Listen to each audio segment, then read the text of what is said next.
Hello, everyone, and welcome to From the Ground Up podcast. So, as everyone knows, the world is completely different than the last time I had spoken to you guys.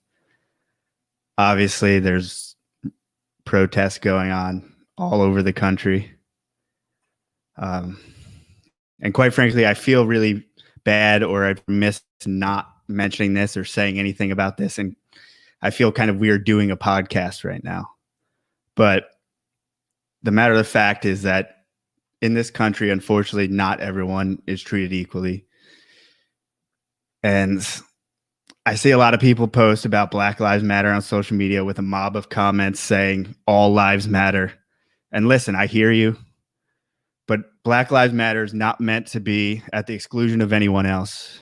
African Americans make up 13% of the population, yet make up 36% of unarmed individuals killed by police. All lives matter will not matter until we focus on Black lives. And I know it's weird me saying that, obviously. And I understand that it's something that I will never understand. And I've never had to worry about being treated poorly by law enforcement or anyone else based on the color of my skin. But I guess all I can say to anyone who's listening to this is that don't stop saying what you believe in. Don't stop standing up for yourself. I know a lot of weird things are going on. I know I just saw that our president had a press conference and threatened to send troops to major U.S. cities, to force, to basically stop things from happening, to stop people from talking, to stop people from basically standing up for their rights and protesting for what they believe in. And that's just something that, quite frankly, I don't believe in. And all I want to say is that I hear you, I see you, and this is quickly becoming the largest civil rights protest in history. And I'm confident that the world also sees and hears you. And I just want to let everyone know that Black Lives Matter. And that is something that I stand for as well. So, yeah, that's all I really have to say about that. Weird times. So I'm not going to do an ad in front of this. I don't know. PortCityPythons.com. You got all that good stuff. But anyway, so today's guests, are really just people that I look up to as far as people who are in my generation of herpers, young people who have gotten together. David and Manny of Tikis Gecko have created a company and really worked hard and are making their dream possible. So David, Manny, David, I guess, welcome back. And Manny, welcome to the show. What's up, man? How are you, Joe?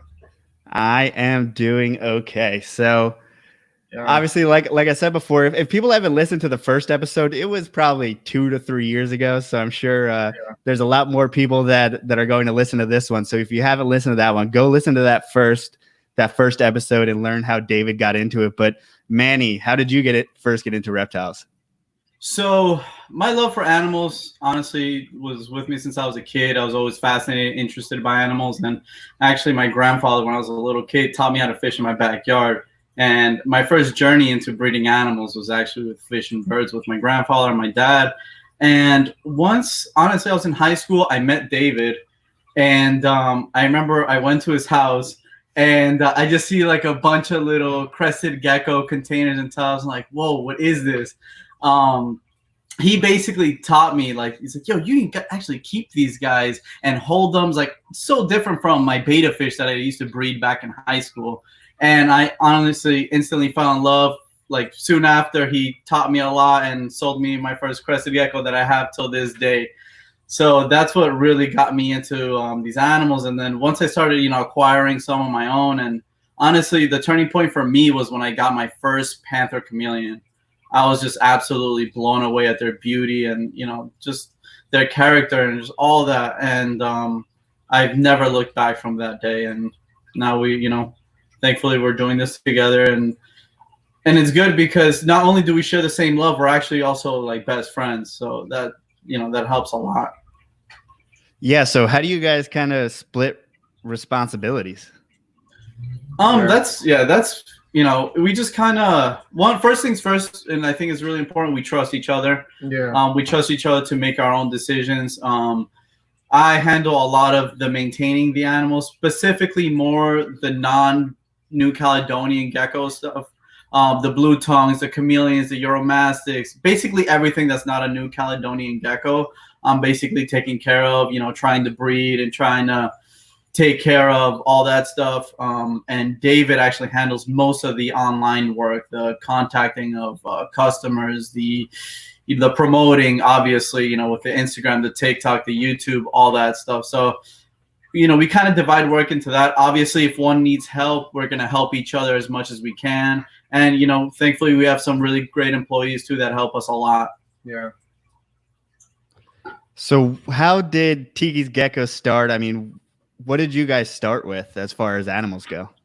So, I mean, we started with a couple geckos that I kept as pets, and basically I just kept them as pets, and then I started to breed them just as a hobby and just try to pay for itself. And before you know it, you know how it is, Joe. Like, you get a bunch of animals and you want to get a couple more, different colors, different patterns. And then one day, I found out that I could do this as a business and I could actually make a living out of it. So I was like, all right, well, this is what we're going to do now. And then obviously, like Manny said earlier, I met him in high school. Then we've been like best friends ever since. He's like my brother. And so since he had the same passion, and then he was starting to get into the panther chameleons and the blue tongue skinks, and I was doing geckos, but I was also kind of branching out into different kinds of species of lizards. And it's just like, it just made sense to, come together, do business together. And then we've done great so far. Yeah. So how do you balance as far as, or really what I want to ask is, David, how did you decide that you wanted a partner in the first place in business? Well, it kind of came naturally because, I mean, no matter what anybody says, a business doesn't get built by one person. I mean, like, Manny has helped tremendously. My parents, my family, my friends, even like the little things, just like little pieces, little bricks that slowly start to form a foundation and a wall. So it's just like step by step, and just it really just became like, it just came so naturally. It's hard to even explain, because we were both doing it as a hobby at first, and we were just like, we were sending each other things like, look at this animal, look at this, I want to get that, I want to get this, and then we're like, let's just do it together, and boom. Who really drives the business mind behind it? Are both of you guys into the business side as well as the animals, or is there a person who's kind of business dominant and animal dominant? Yeah, well, I'm a little bit more business minded because just from my background with my family and stuff, and so I've kind of moved it a couple ways that I wanted to, especially with like the social media and like how to promote the brand and things like that, and just like overall how to take care of the customers and stuff. But we both do a little bit of each. Yeah, and I know, speaking on that, I mean, Ryan was just saying that you guys are killing it on TikTok. So how did you guys first get started? Because I know really you built your business, it seems like, on the back of social media. So 100%. What was kind of your strategy starting out? Well, to be honest, there was no strategy at first. At first, I was just making videos because, like, I knew that people needed, like, there was a lot of people with misinformation out there. And honestly, as a kid, like as a freaking, I don't know, like 15-year-old kid, I probably shouldn't be making like YouTube videos. But it started, and like I was learning as I went with the social media, and I also saw that how much growth and how much kind of like reach you could get with it. And it's such a powerful tool for any business because it's literally free. You could sign up, make your Instagram profile, make your YouTube channel or TikTok or whatever, and just open up to so many different eyes. And if that many eyes see you, then you're just going to get that much more business because more people know you. So it's just very common sense. But the only thing is it's very like, you have to be on top of it. You got to be consistent. It doesn't work if you're like 3 months in and then you take 2 months off and then you go back for a month, and then no, you got to be consistent the whole way through. And this is taking years and years and years to build. It's not something that you know, some people are lucky enough to blow up in 1 year or something, but not here. It's taken a long time. What was the quality like of your videos? Like, what skills were you starting out with? Were you just a savant of some sort? Oh man, it's embarrassing. I watch those videos sometimes, man, and we cringe. And we were so young. Like some of the videos, we're like so young, have like no facial hair. We're like kids. But yeah, over the years, I've just learned how to edit the videos a little bit better. I've gotten a little bit better equipment because, you know, obviously we could afford it now versus when I was a 15, 16-year-old kid. But it's been fun, man. It's been a lot of fun, and you know, I just think that as we go on, we're still gonna be improving too. Yeah, and every time, like, you know, we do it, we get better and better. Yeah. You could tell in those beginning videos, man, they're very cringy, very awkward. And we would get nervous in front of the camera, and you know, have to do constant like takes. But now we just honestly, we got it down to where we basically do just one take. Yeah, pretty much. Like, it's funny because we used to have this section on our old videos that were the bloopers. It was like all our mess ups, and then like as we got better, the bloopers were hilarious. But like we don't have bloopers because we don't mess up as much. So really, what when did Manny come into the videos? I mean, were you cool on camera like right away? Were you prepared to do that? Did you want to do that in any capacity? Yeah, I was nervous, but he definitely kind of was like, he's like, come on, man, let's just do it. I'm like, all right, but I was nervous, but you know, he'd help me out. He's definitely made a few videos before I ever were in them. You could definitely tell by the quality. But you know, he just gave me some tips, and like we were saying before, the more we did it, the more we got better at it. And then as far as the setup that you have, I mean, last time when I talked to David, he was, I think, in his childhood bedroom, and yeah, he was, and I think everything was out of the house. So what's your current situation? It had to be at least 2 years ago, maybe even 3, Joe, because last time we spoke, like last time we did the podcast, Tikis Geckos was in my parents' garage still. So like it was right about to go. I think when I spoke to you, I was actually looking for a new spot. So we did find a new spot. It's actually a house that's owned by his aunt. So like the whole place, the backyard, everything is for reptiles. And we don't live here, but this is where we come and we work. Dude, I mean, how amazing is that? I mean, even just for someone listening right now, you could literally, in the time that I've been sitting on my hands apparently and doing nothing with this podcast, you have built a whole business. I've seen you grow too, man. I've seen you grow, trust me. And I see that now you're doing some geckos too. I'm just dipping the toe. I'm a little nervous, but that's good, man. That's awesome. That's how we started, man. We like I said earlier, we just started with geckos, New Caledonian stuff, and then, you know, started dipping our toes into other stuff, blue tongue skinks, panther chameleons. And now we got freaking snakes, giant waxy monkey tree frogs, everything. Yeah, I think what I've really been surprised at is all the variety you've had.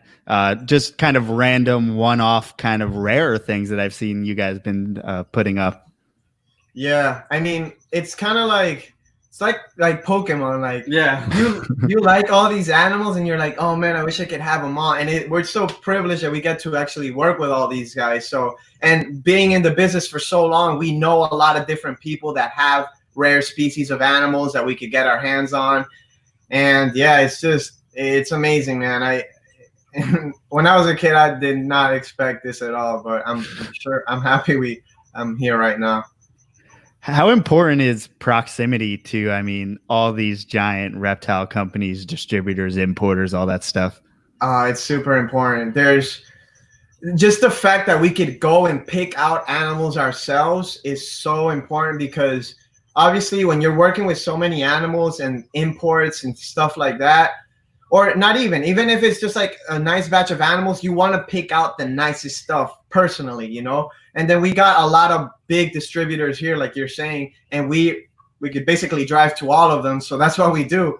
And that's why I think we also do very good with a lot of the other reptiles that we don't breed, because we actually go and see the animals in person, make sure they're healthy, make sure they look good, their colors are vibrant, and we can pick it out right then and there. And not only just that, these guys have been in business for basically as long as we've been alive. So they teach us a lot as well. Yeah. You know, very important business things. And we also learn how to not do things as well, how we don't want to do things. Yeah. We actually had a conversation like last week where like, we can't get these, like, you know, certain things like this. We don't want that, you know? Right. So I think that's very important as well. We have all these people here that can honestly teach us and have taught us a lot. And how'd you guys kind of get that in? What do you mean? Meaning, like, how'd you build the relationship with those companies and kind of get, you know?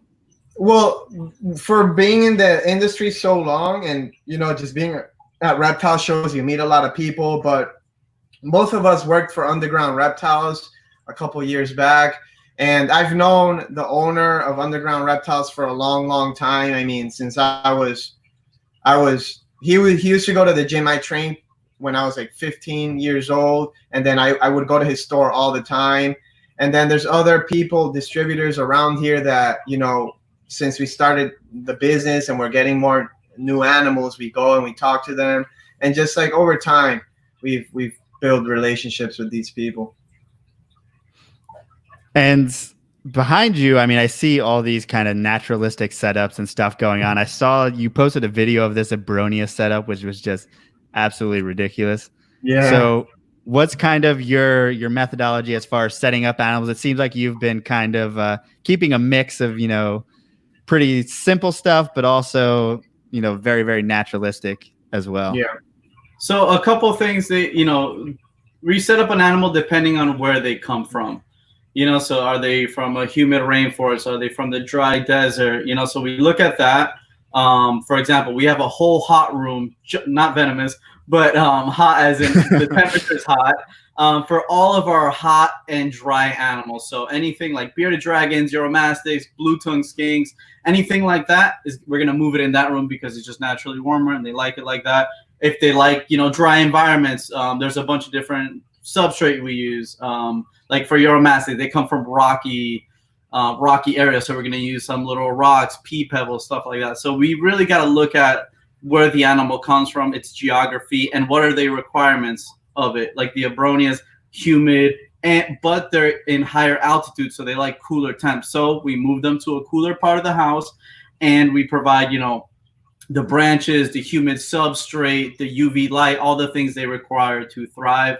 We also throw in, if you, like you said, you saw the video, they love bromeliads. In the wild, that's where, you know, they're always found in bromeliads. So we just littered the cage with bromeliads. So we just really got to look at where the animal comes from, what are their needs. And do you get to take advantage of that South Florida weather at all? Do you keep any animals outside? Oh yeah. That's the best part, man. I mean, we have tegus outside, day geckos, chameleons, iguanas. So it's just so awesome that the whole year they could be out there pretty much, unless there's a hurricane coming and then we got to bring them in. But even in the winters, it doesn't get that cold here at all. All those animals can withstand it. So we just leave them out there. Do you find that there's any type of different behavior or just any benefits to the animals being outside / being inside? I mean, versus being inside? Absolutely. There is nothing better than natural UV for the reptiles that need it, obviously. Like an iguana, a tegu, the chameleon, especially the colors, you will see the difference. You keep a panther chameleon inside for 2 years and then you bring it outside, you will see the difference in color without having to change the diet or anything else.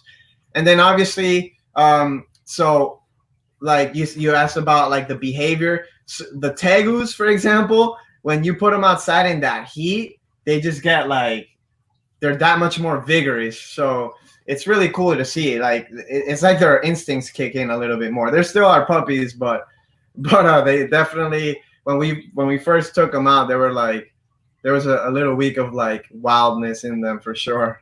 And it's pretty cool because like some of the animals, like for example, chameleons, you notice less of like certain diseases that you would when you house them indoors. Like for an example, vitamin A deficiency. You see it a lot in indoor chameleons that they start like closing one eye, the other one. It's usually a vitamin A deficiency. I've never seen that when I've kept the chameleons outside for a very long time. Never had that issue before. Yeah. Only with like, I've only seen that with indoor chameleons. So that's one of the benefits with keeping animals outside. And like we said, thankfully we live in South Florida, so we can basically keep anything outside. Yeah. Yeah, that's super awesome. And I feel like, yeah, you guys are onto something as far as in so many aspects, you know, it's so hard to recreate nature. So what makes us think that we can just put a light bulb up there and just because it has a certain amount of UVA or UVB, it's assumed to be fine? Yeah, it's crazy. I mean, a lot of these animals, like, you don't see the difference until you actually put them outside. Like, for example, I just got this this albino iguana, and that was raised inside, and it's a beautiful animal. But we put it, since we're here in Florida, we're housing it outside, and in a couple weeks, that thing started getting more orange, and it's just that much more vibrant. So it's like, it's really cool to just see that change in like a couple weeks. Now, I have heard that those albino iguanas, I mean, everyone says that they're a little bit sensitive as far as their eyes go. Is there anything, have you seen that? Is there anything you can do about it? Yeah, so the albino, I think most albino animals are going to be sensitive to the light because they have no melanin in their eyes. So it's just, especially when they're younger and they're not fully formed yet, that the light will just go right through, and they like to stay in the shade most of the time. But what we do basically is make sure that they have enough shading. They do get certain areas that they could bask during the day, but it's mostly under shade, so they could just hide away if they want to. And how do you keep as far as groups of iguanas? I mean, I've heard that you can't keep males together. Then again, I've seen groups of like so many iguanas together without any, you know. Yeah, so we don't breed the iguanas here. The albinos I got are just like pets, really, that were growing out. But for the most part, a lot of these iguanas are gonna rather be by themselves. But like, even in like by my house, there's like a ton of wild iguanas, and you will see like there's big males that always hang out with a couple females.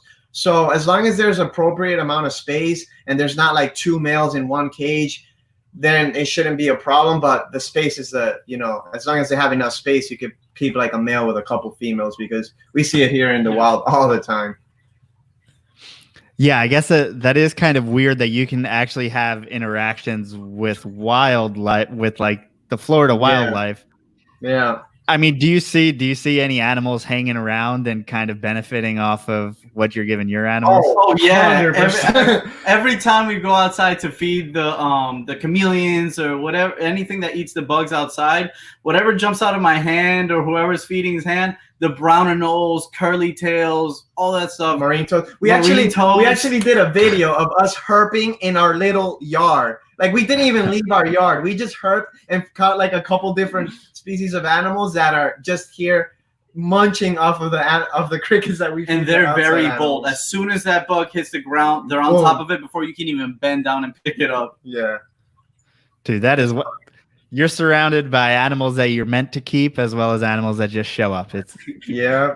Florida, yeah, man. I love it, man. I was actually paddleboarding the other day, and I'm just like seeing brown basilisk, green iguanas, like all kinds of like animals, and I'm just like, wow, like I'm in paradise. Like, this is the best spot to live, be like reptiles. Yeah, and I think that kind of extends to the people too, right? I mean, you guys have so many reptile people in comparison. Like, I don't know if you can even grasp it, because obviously you've always been in Florida, but like, up here you have your people kind of spread out every which way. But I mean, Florida is just so dense with reptile people.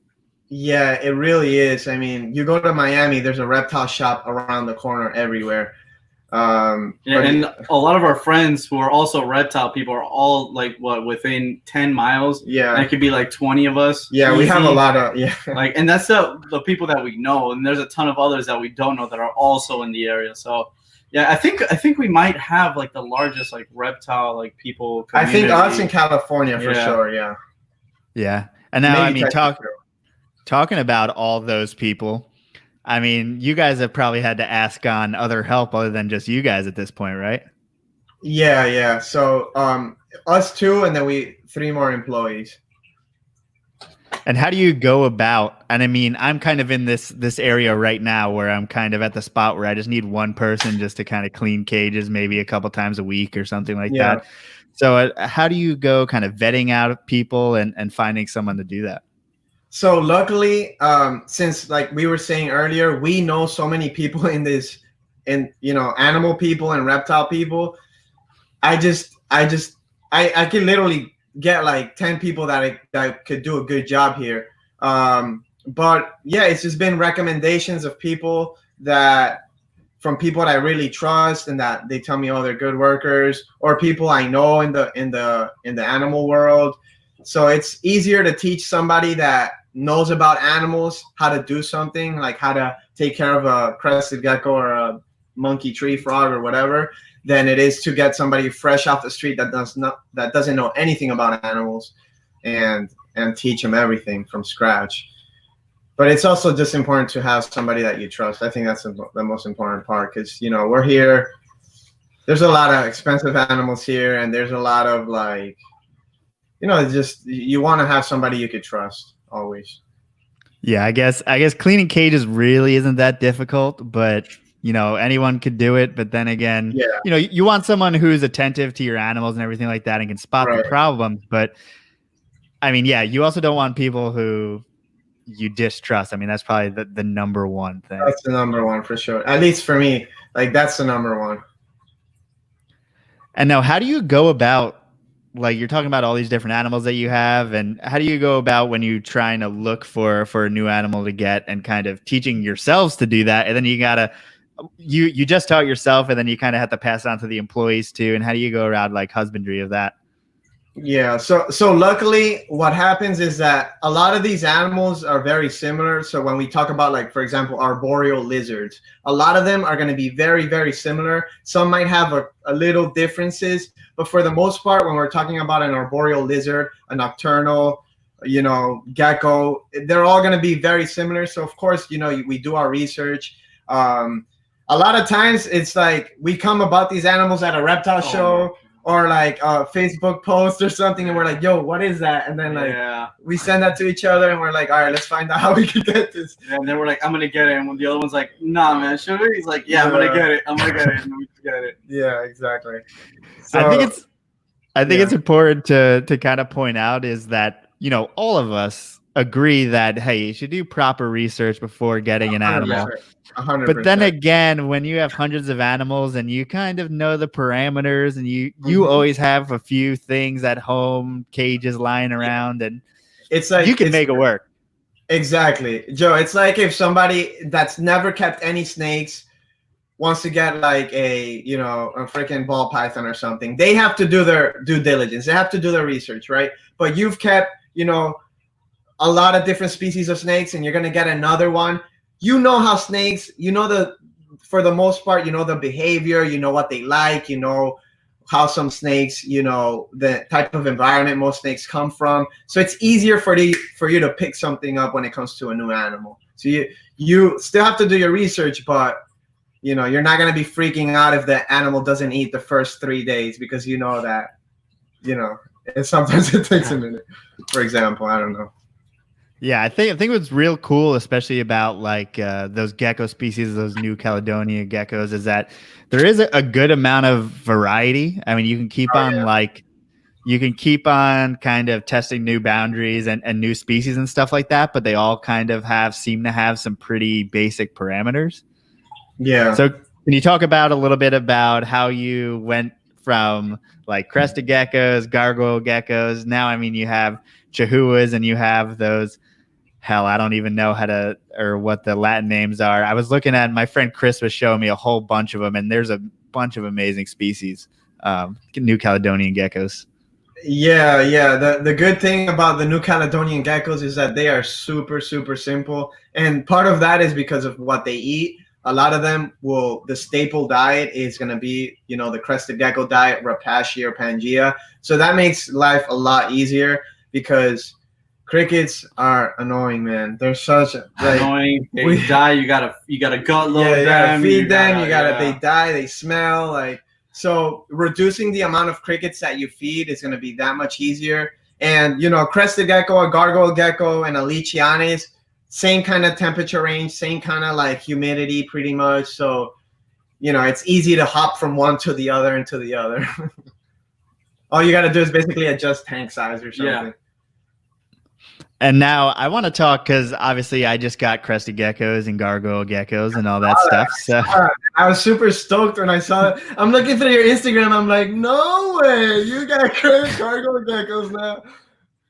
yeah, I think what I was really surprised how much I enjoy the Gargoyle Geckos. Now they are like the Crested Geckos I'm comfortable with. I've kept them before. Yeah, the Gargoyle Geckos are kind of a wild card for me, and they kind of move a little bit more freely than a Crested Gecko. Like the Crested Geckos are kind of like lumbering and a little like they're not going to get away from me.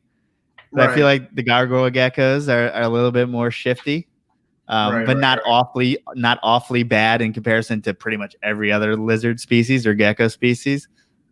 Yeah, they're pretty docile for the most part. So can you talk about kind of what products are you working with? I mean, obviously something like Deadpool is your giant line. I mean, how did that come to be?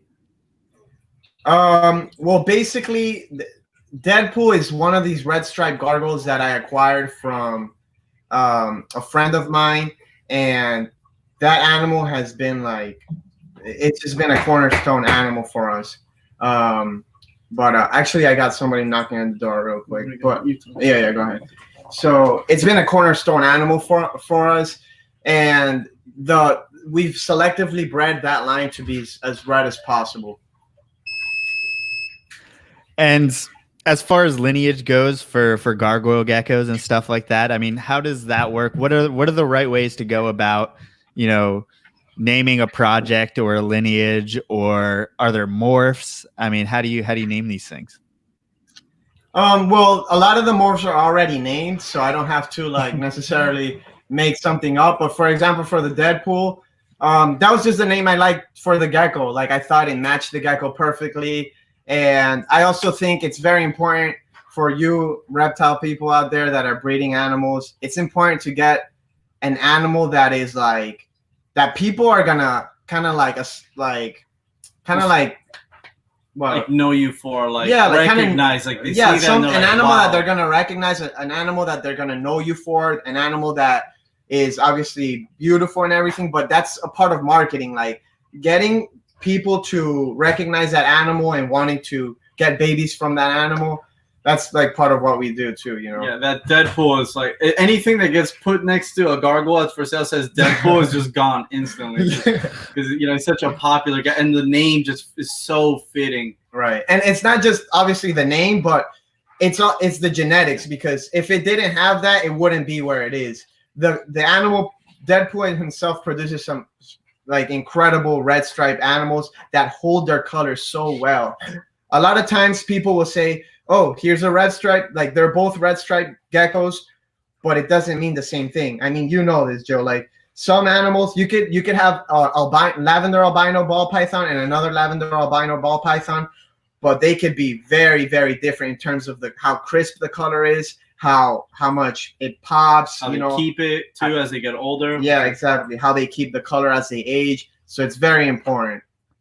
So let's talk about a little bit about coloring as they age. So when they hatch, is there any type of coloration that's different from when they're adults? No. So when they hatch, they're brown. They're a brown lizard. It hatches like any other brown striped gargoyle gecko, and it is going to be like, I know because it's my line and I've seen them hatch over the years. But there's certain, like for example, the really red striped gargoyle geckos might have a little bit of like a orangey brown on them. But as they shed in the next couple of weeks, you'll start to see the orange come on.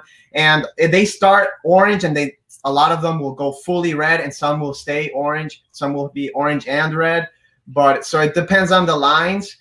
And that's why it's important to know lineage on some of these animals, because like I said, if I show you two gargoyle geckos that just hatched, they're both red stripes. One could be a Deadpool line that's going to be absolutely super red and saturated as an adult. And then one could be like, it's going to be a nice red stripe, but it's not going to be nearly as high quality. But when they both hatch, they look exactly the same. So that's why it's important to kind of know the lines and stuff. And how long do you keep them back? I mean, I'm guessing you're not selling them right out of the egg because you're not, I guess you can never be 100% sure. And plus you want to get that baby established. So how long do you hold them back typically? Yeah. So we hold them.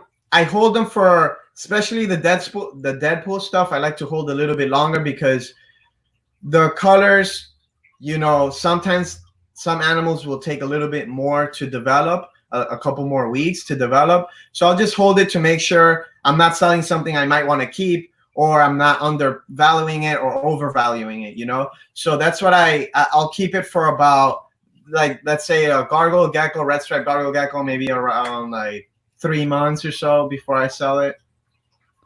And are you starting those off, I mean, just on like your basic Crested Gecko diet, or what are they eating? Yeah. So we start them all off on the diets. We rotate all the flavors of Pangea and Repashy because variety is key with these animals. I think if you just feed one type of food the whole time, I don't think that's good for any animal. I think every food has like a little bit of variety in terms of the nutrients it brings to the animal. So we like to give them variety. And also because, I might sell this gecko to somebody that only feeds Repashy or only feeds Pangea. So I want the animal to be used to a wide variety of different foods.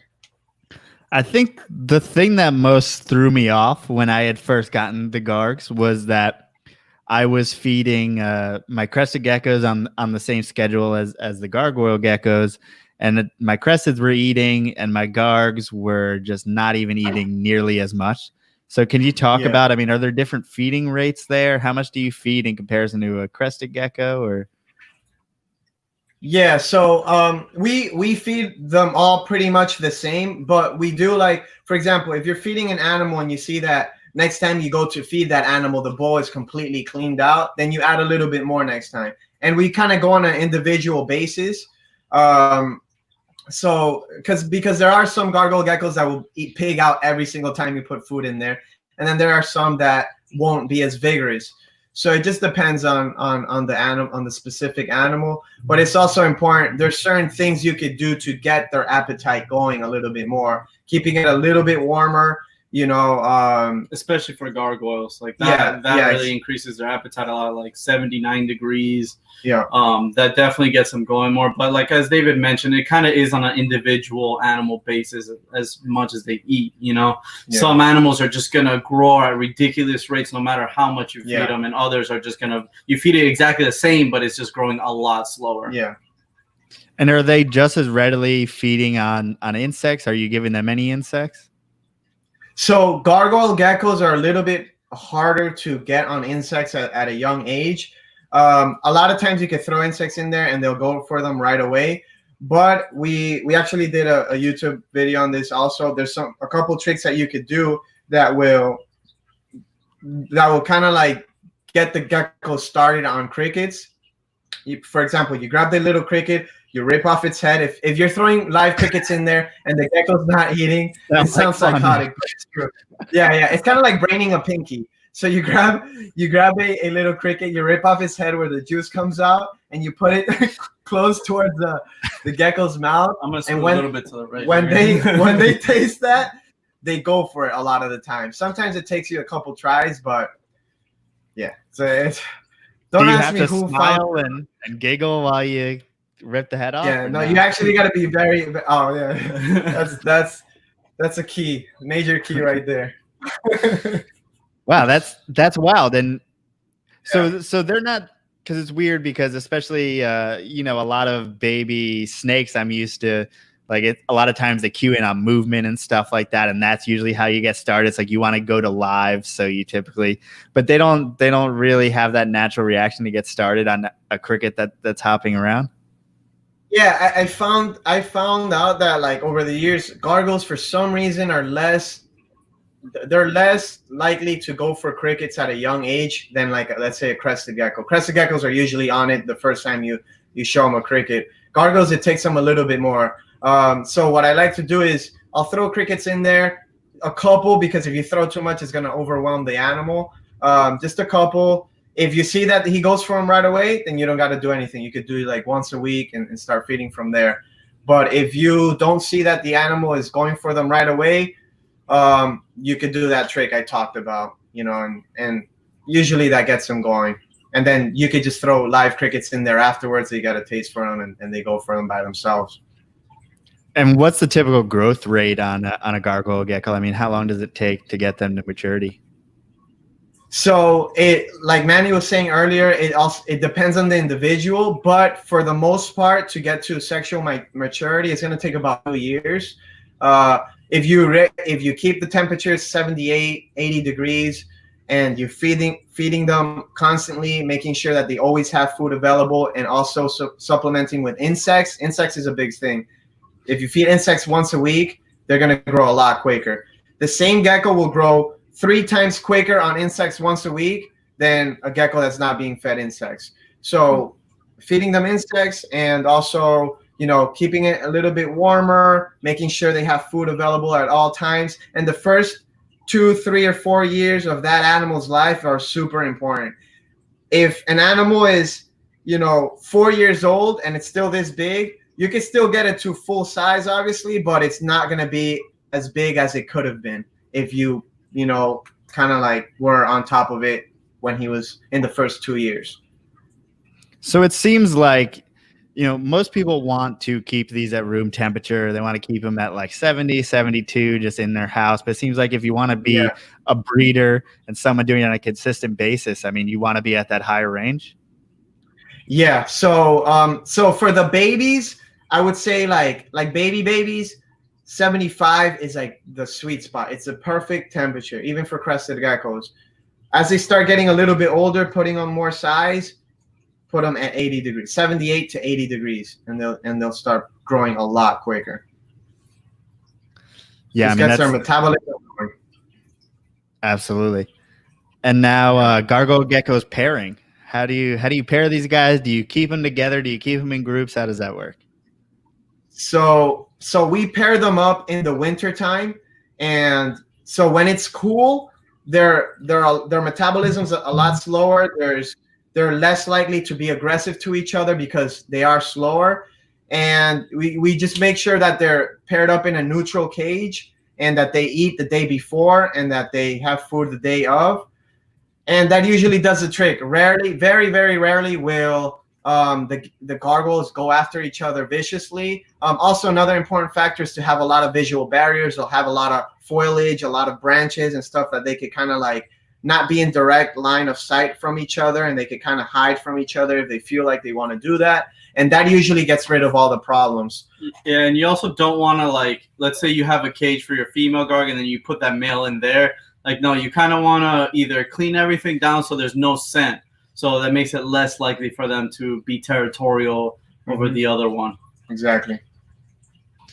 And how do you know that these things have bred? I mean, do you see breeding behaviors? Yeah, sometimes you do. Sometimes you just, I mean, there's no way I could keep, like, I could check for every single copulation of all the gecko groups I have. So, but 99% of the time they will breed and they will produce fertile eggs. So we just put them together. Sometimes you will see that males go right after the female. They'll kind of like bite them. They'll kind of be like clucking, and they'll bite them on the back of the neck, and then they mount them and do their thing. Other times they don't do anything, but you just keep them together, and then nature will take its course. As long as, the temperatures are right, the mood is right, the animals will do their thing. Yeah, I think I was really surprised when I really tested the patience of a gargoyle gecko and it made a noise at me. I was really surprised. Yeah, gargoyle geckos are very vocal. Is that something that they use? I mean, it seems like they use it as a defensive thing, but they also use it as a mating thing. Yeah, exactly. They're very vocal, and so gargoyle geckos are very vocal, but Leachianus are even more vocal, and they use it to communicate with each other. They use it to be defensive. Like, tell them that story. So once I had a friend over, and we were showing him around, and I was like, let me show him the biggest Leachie we got, something impressive. Like, when you think of gecko, like, you don't imagine a gecko the size of your forearm. So I was like, let me bring out the biggest one. So I'm looking at him, and he's on the bottom, and I go to grab him.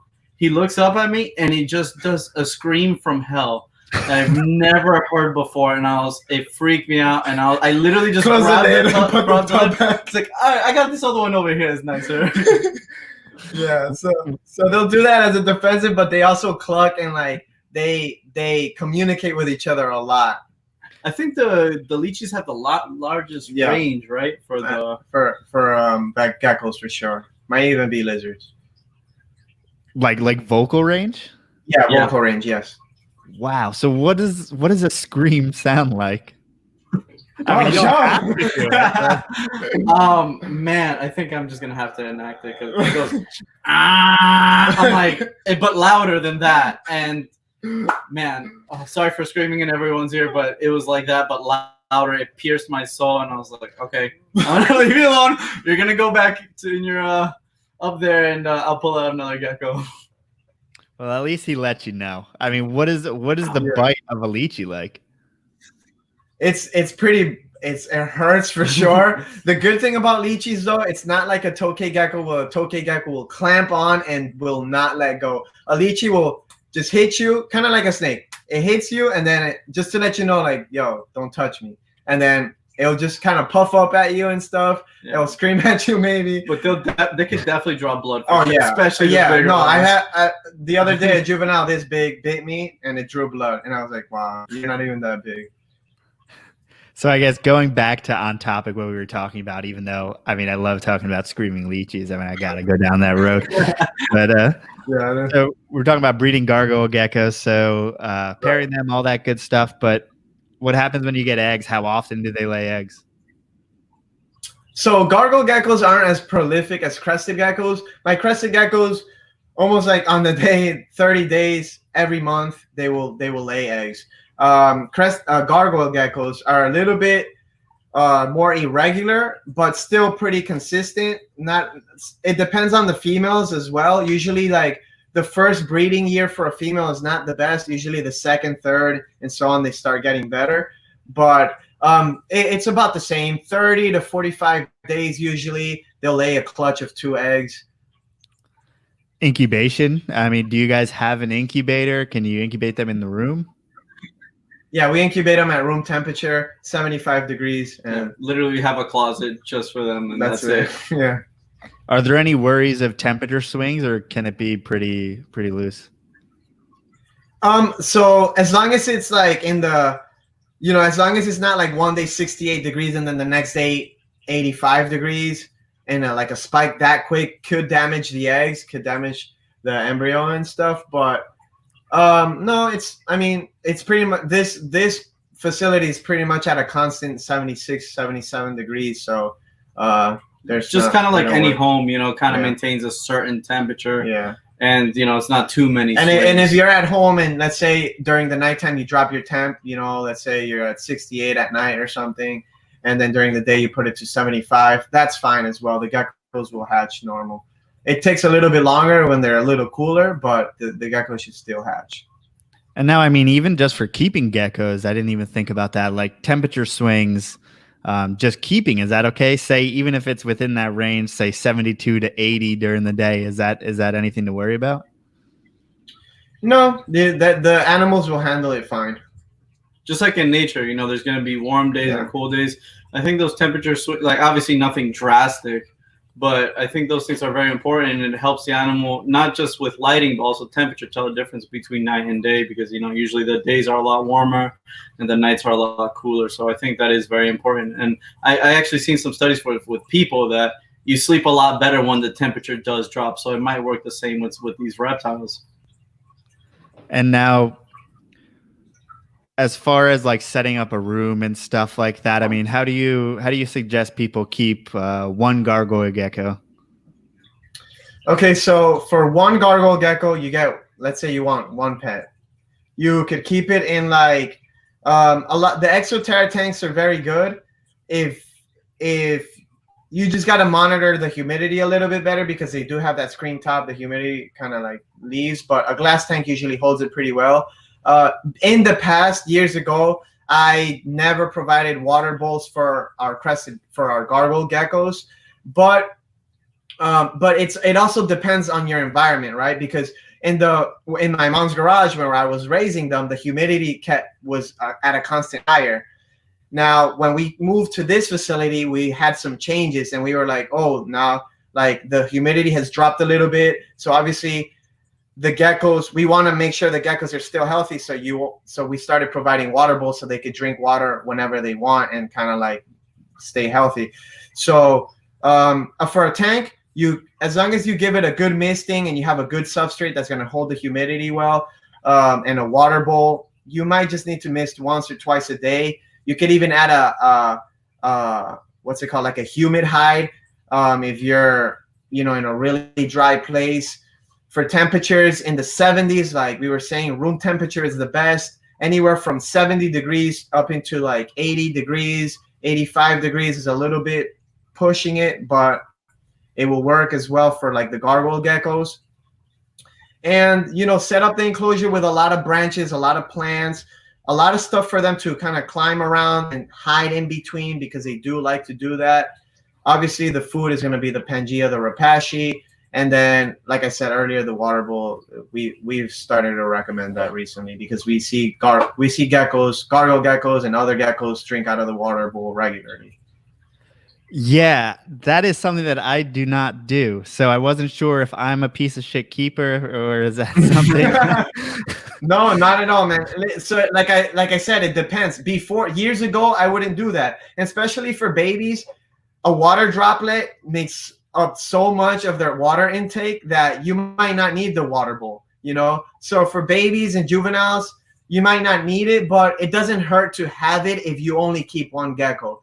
When I was doing all these geckos in my mom's garage, I would be missing them every single day at night, and they would all get, they would all drink well, and the humidity was, higher. We are in Florida too, by the way, so that helps. Yeah, and their food too. They also get a lot of water from their food. But it doesn't hurt to have a little water bowl in there. Obviously, if you have a baby, don't give it a big old deep water bowl. Give it something a little bit more shallow, so it doesn't, there's no risk of it drowning or anything. But yeah, I've kept babies and adults for years without any water bowls, because in the wild, it's not 99% of the time they're not drinking from like a puddle or anything. They're lapping up the dew from the rains. So it's just, in captivity is a little bit different, and it's also easier to maintain to have a water bowl in there. Helps with the humidity, etc. So do you recommend, especially if you don't have a water bowl, misting every single day? It depends on the enclosure. It depends on the enclosure, and depends on your area. Like I said, if you keep a gecko in a tub, like breeders do, tubs will hold the depending on how much ventilation you have made into the tub, it will keep the humidity a lot better. So if you have a tub with one little vent of ventilation, you can't miss that thing every day. You're going to overdo it, and that could actually kill the animal as well. You could give it infections, and a whole bunch of other problems. Now, if you have the same gecko in a 10-gallon tank, maybe you do want to mist every day, because the humidity escapes so easily out of the screen top, So it just depends on the enclosure you have. Most people will keep their geckos in like an Exoterra or a Zoomed enclosure with a screen top. So for the most part, you can mist those every day without a problem, because the humidity is always escaping. Is there any consideration you need to take to like not spray the animal? Does that matter? I spray mine and they don't seem to love it, but is it bad for the animal or anything? No, it's not bad. You could spray them. Sometimes it'll kind of just startle them, but a lot of times they'll get used to it and they'll just start drinking right away. Yeah, I don't know. My Cresteds were just super uncomfortable when I spray them. Just make sure it's on mist mode. Yeah. Yeah, I'm not loosen the nozzle and hit him with the laser. But so are you well, actually I should probably get into the Laura from Wind Serpents asked a great question earlier. So she was asking she's asking for a breeder. So from a breeder standpoint, any guidance for getting started in crested geckos on a budget? So my piece of advice would be, if you want to be like a breeder, work with the stuff you like. Don't go with like what's necessarily popular. Especially if you don't like it. Yeah, if you don't like it. If you like it and it happens to be popular, then of course go with it. But I see a lot of people get into stuff because it's like, oh, they think that's gonna make them money. Nah, that's not how this works. I not lost, but it took a long time before we actually started making money, making profit. Animals is not the best business to go to if you want to make money. We do this because we like animals. All of us that do this do it because we love the animals first, and that's what makes it worth it. Yeah, but, if you're doing it just for the money or just because I'm popular and you don't like it, you're gonna get burnt out pretty fast. Yeah, not everybody has to be a breeder. You could enjoy these animals, and just keep one or two and maybe breed those, and not have to be a breeder. So just make sure that that's what you want to do, and start off slow. I can't stress that enough. I've seen how many people we've seen at Repticons, and then the next year they're not there. Yeah, they drop a lot of money on some and they all lose these money. Crazy animals, and at the end of the day, they just give up and lose money. But that's why it's important to work with what you like, because that makes it that much easier to keep working with it. And, these are live animals, so we're working basically every day, holidays, weekends. If it was something we didn't like, there's no way we would keep doing it. Listen, if I was selling wallets or something, we wouldn't have to be here every day. We could just have them in a storage unit, ship them out. But animals take a lot more work because animals get sick. Animals need to eat. Animals need water. So do it because you like it, and also do it like start off slow. Don't rush into it, because there's nothing worse than you have 50 animals that you're like, oh crap, I don't really want to do this. This is a lot of work. Build up to it. As far as Cresteds go, I mean, I know that there's a lot of polymorphic things going on, some line bred traits, and also some morphs. So I mean, someone getting into it as far as that goes. I mean, what are some cool things? What are like hot projects right now? I guess you could say. Man, so there's a lot. I mean, we're pretty biased. Most of our stuff is either pinstripe based or Harlequin based, but the most popular and our personal favorite, I think you would say, is the lily white Crested Gecko, because we love how white and bright that gene makes the animal.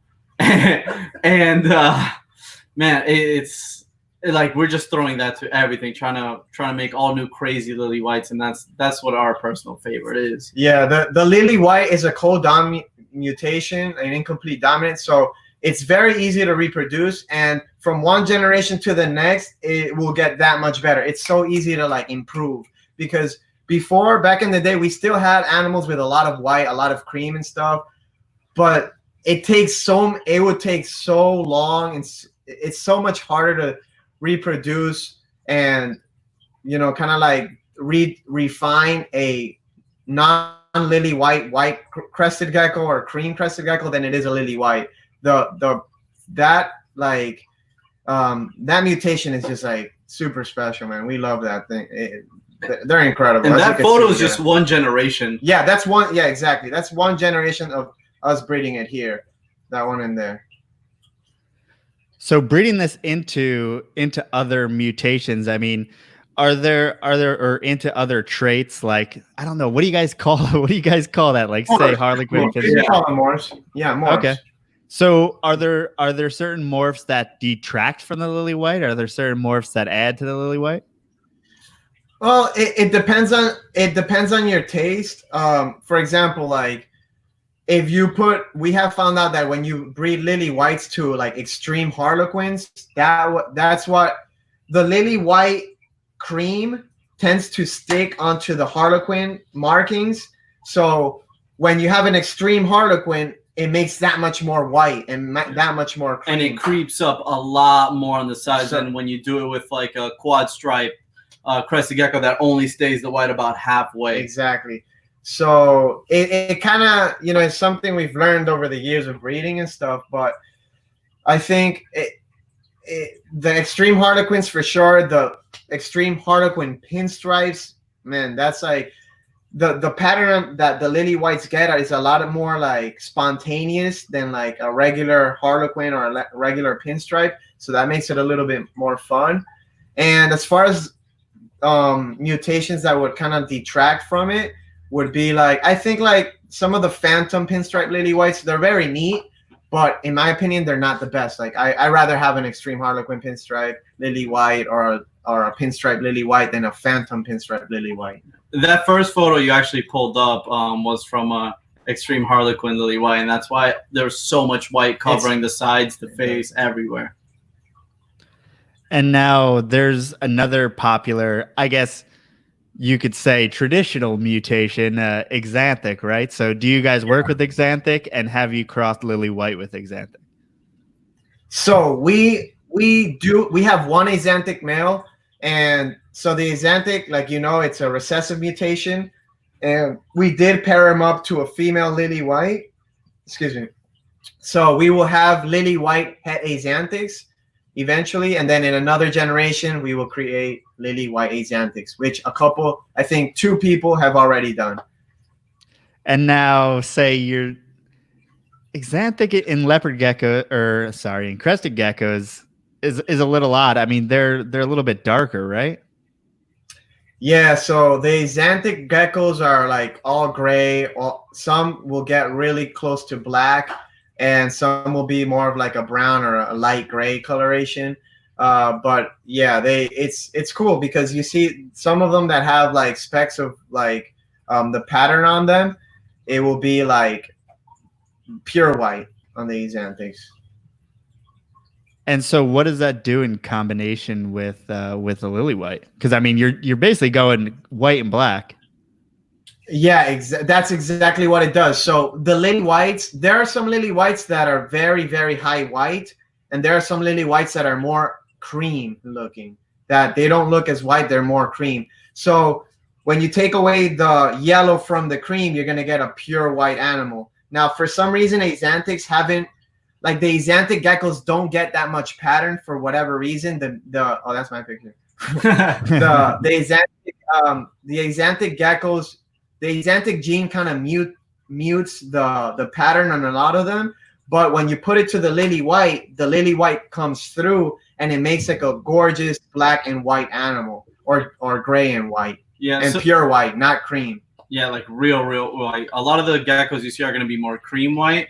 But this is actually the first year that they were produced, so they're still the first couple lily white Xanthics are still babies, so we don't know exactly if that's going to hold up, how they're going to look as adults. So this is still all very new. Yeah.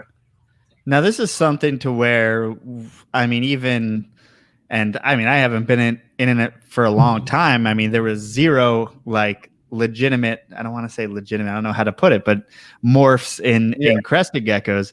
So what is it like to be on kind of like the forefront of this whole thing? It's fun, man. I mean, it's exciting to see that we're creating new combinations of morphs and stuff. And for the longest, people will say, crested geckos are polygenic. You never know what you're going to get, this and that. That's not true. A lot of these traits, they're recessives or they're codom mutations, but people don't know how to. The thing is, gecko people don't know about genetics like snake people do. So gecko people just say, "Oh yeah, just something weird came out." But when you know what you're looking at, I think that's like a lizard person thing, except for leopard geckos. They got it. Yeah, leopard gecko people pretty down packed. But I think it's because it's a lot more subtle. Yeah. So it's not like, like in ball pythons where it's an albino, you're going to tell right away that's an albino ball python. Some of these codom traits are just the pattern, and it's very variable from each individual as well. So it's a lot more subtle. So I think that's what kind of, throws people off a little bit or confuses people. Yeah. For example, like when you pair up 2 pinstripes together, you will always get pinstripe geckos. It's not like you're gonna get one random, whatever super Dalmatian crested gecko out of that group, out of that pair. You will always get pinstripe crested geckos. So, especially now, if you have a gecko that has a couple different traits like Dalmatian spots, pinstripe, Harlequin markings, then you're gonna get a blend of that stuff. But it's not random like people think it is, or a lot of people think it is. And now when you are putting those to, say, the lily white and the axanthic, are you seeing the same thing in which like that phenotype will come out first generation? So with the lily whites, yes. A lot of the lily whites will, the phenotype, with the exception of maybe Dalmatian. Dalmatians, for some reason, are harder to combine with lily whites. But I have seen lily whites with Dalmatian spots, but I've never seen a super Dalmatian lily white. Now, maybe in the future we will, but it for some reason it kind of like takes the lily white takes away from the Dalmatian spots. But with every other morph like Harlequins, pinstripes, etc., reds, it kind of like enhances it. With the axanthic mute everything out pretty much. Now there are some axanthics that will keep pinstriping, but a lot of them will actually lose the color as they get older. So they'll hatch out looking nice and white or with some cream on their back, with some white on their back. But as they get older, they lose that for some reason. Now with the lily whites, it doesn't seem, the lily white axanthics, it doesn't seem like that will be the case because of the way the lily white markings kind of go on the gecko. But you know, we're still kind of new with these axanthics and lily white combinations and all that, so we're gonna have to find out in the next couple of years. I think like the oldest lily white axanthic's what, like a month old, 2 months old. Yeah, So we still don't really know. Yeah, exactly. Did you ever expect, like, this is kind of random, but this part of the hobby to be so big? I mean, just over the last 5 years or so, I mean, Crested Geckos, New Caledonian Geckos in general have just exploded in popularity. Yeah, I kind of, I mean, obviously you never know to what extent, but I did think they had a lot of potential, and that's why I kind of like went with them. And because they're just so, there's so much variety with them, and they're so easy. So I thought like this could be like, you know, I mean, when we got in, they weren't as popular, but they're already picking up. Like they're already on the rise. Yeah, you could see it. They were pretty popular at shows. That, you know, it wasn't something that, at least when we got into it, you would see maybe one table, you know, with a couple animals. Like, no, there was already a good amount of people working with them. Now every show you go to, every reptile show, there's at least, you know, 5-6 people that are strictly Crested Gecko breeders. Yeah, I think they really passed the general public test like nothing else as far as, you know, our snakes, even a corn snake, a little corn snake will turn people off. People will be scared of it. Crested geckos, honestly, are just fucking adorable. So people just are drawn to them naturally. Yeah, they're such a perfect blend of easy to care for, smaller size, but not too small where it's going to throw off somebody. You know, it's not too small where they're going to be scared of, you know, to kill it. Their diet is super easy. There's so much variation in colors, and they're docile. So I think it's kind of like, for snakes, like ball pythons. You know, there's a lot of morphs. They're smaller. They're not aggressive. They're not aggressive. So I think that's why they're so popular, because they're a perfect blend of all of that together. Or a balance. Yeah, balance. Yeah. Yeah, I think I really underestimated the not feeding rodents. That's a huge thing for first-time reptile keepers too. So yeah, for sure. Yeah, so I mean, they just make amazing pets. And what's the ideal look for Crested Gecko? I know there's some as far as like body shape and crest and stuff like that. I mean, what are you guys looking for? Yeah, so generally you want to make sure that the crest is, you know, nice and triangular. Now it doesn't have to be the biggest crest in the world. That depends on your taste, but you generally don't want to have an animal that has what we call like a bald head, where it basically has no crests. It just, I mean, the animal's still going to be healthy and everything, but if you want like a perfect specimen, for example, you want a nice triangular head, you know, a nice, like a medium-sized snout, a nice thick tail. You don't want like a pencil tail. And obviously all the limbs to be nice and muscular. You don't want an animal that's too fat. You don't want an animal that is going to be like, because all that stuff, as the animal gets older, is just going to decrease its life. So a lot of people think that these animals are like, oh yeah, feed it every single day. No, reptiles in the wild don't eat every single day. So you don't want to overfeed the animal. You want to make sure that it's, you know, nice and fit and healthy, and it gets enough activity in its enclosure. Yeah, I just started paying attention to the Crested Gecko groups, and I did not know that Crested Geckos could get so fat. And now I know I've seen some morbidly obese ones that are pretty obvious to spot. But I mean, how do you realize that, or I almost said a snake, that a Crested Gecko is getting just a little bit overweight? Well, you will see the males tend to be a little bit leaner than the females, and but generally you'll just see like just like the pouches of like the rolls basically on the adults. Yeah, and as far as cutting back and putting them on a diet, I mean, you just space out meals more so. Yeah, you could space out meals more. You could feed for an adult Crested Gecko. You could feed once or twice a week. Yeah, and space out the meals. Give You a can little put it bit on a less. treadmill. Put it on the gecko treadmill. Yeah, for sure. Handling wise, is it bad to handle your gecko too much? Can you do damage to it?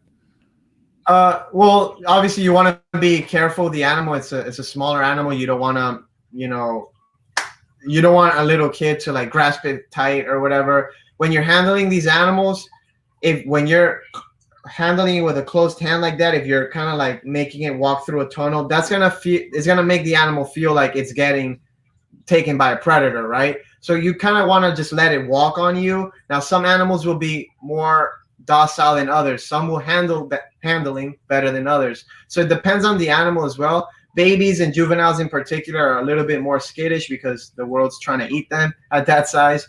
So you want to make sure that you handle them, get them used to handling, but don't overdo it when they're small. I would say if you want to handle your gecko frequently and they're babies, handle maybe 3 or 4 times a week for a couple minutes, 10, 15 minutes. As it gets older, they'll tolerate it a little bit better. And you'll see your gecko, like there's geckos that as soon as you touch them, they'll dart and they start scrambling and they'll wiggle their tail. Maybe that gecko you want to leave alone. There's some geckos that you could just go in there, pick them right up, and they will not mind it.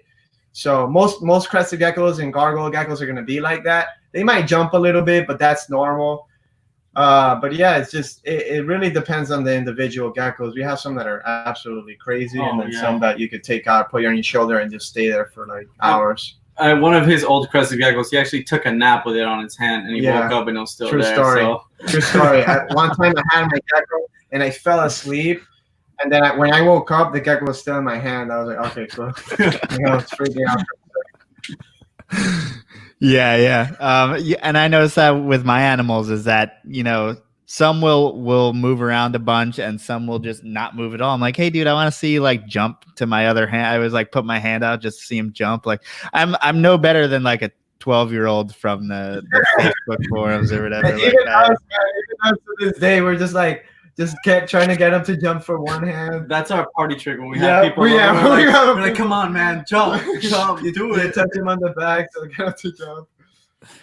And I think one thing that also I've experienced, and that is somewhat new, because you get comfortable with what you keep after a certain amount of time, and like me keeping a corn snake is extremely thoughtless, but keeping a Crested Gecko, I'm worried about like vacuuming or something, and I'm gonna like make it drop its tail the last thing I want is I have all these perfect little Crested Geckos. I don't want any frog butts here.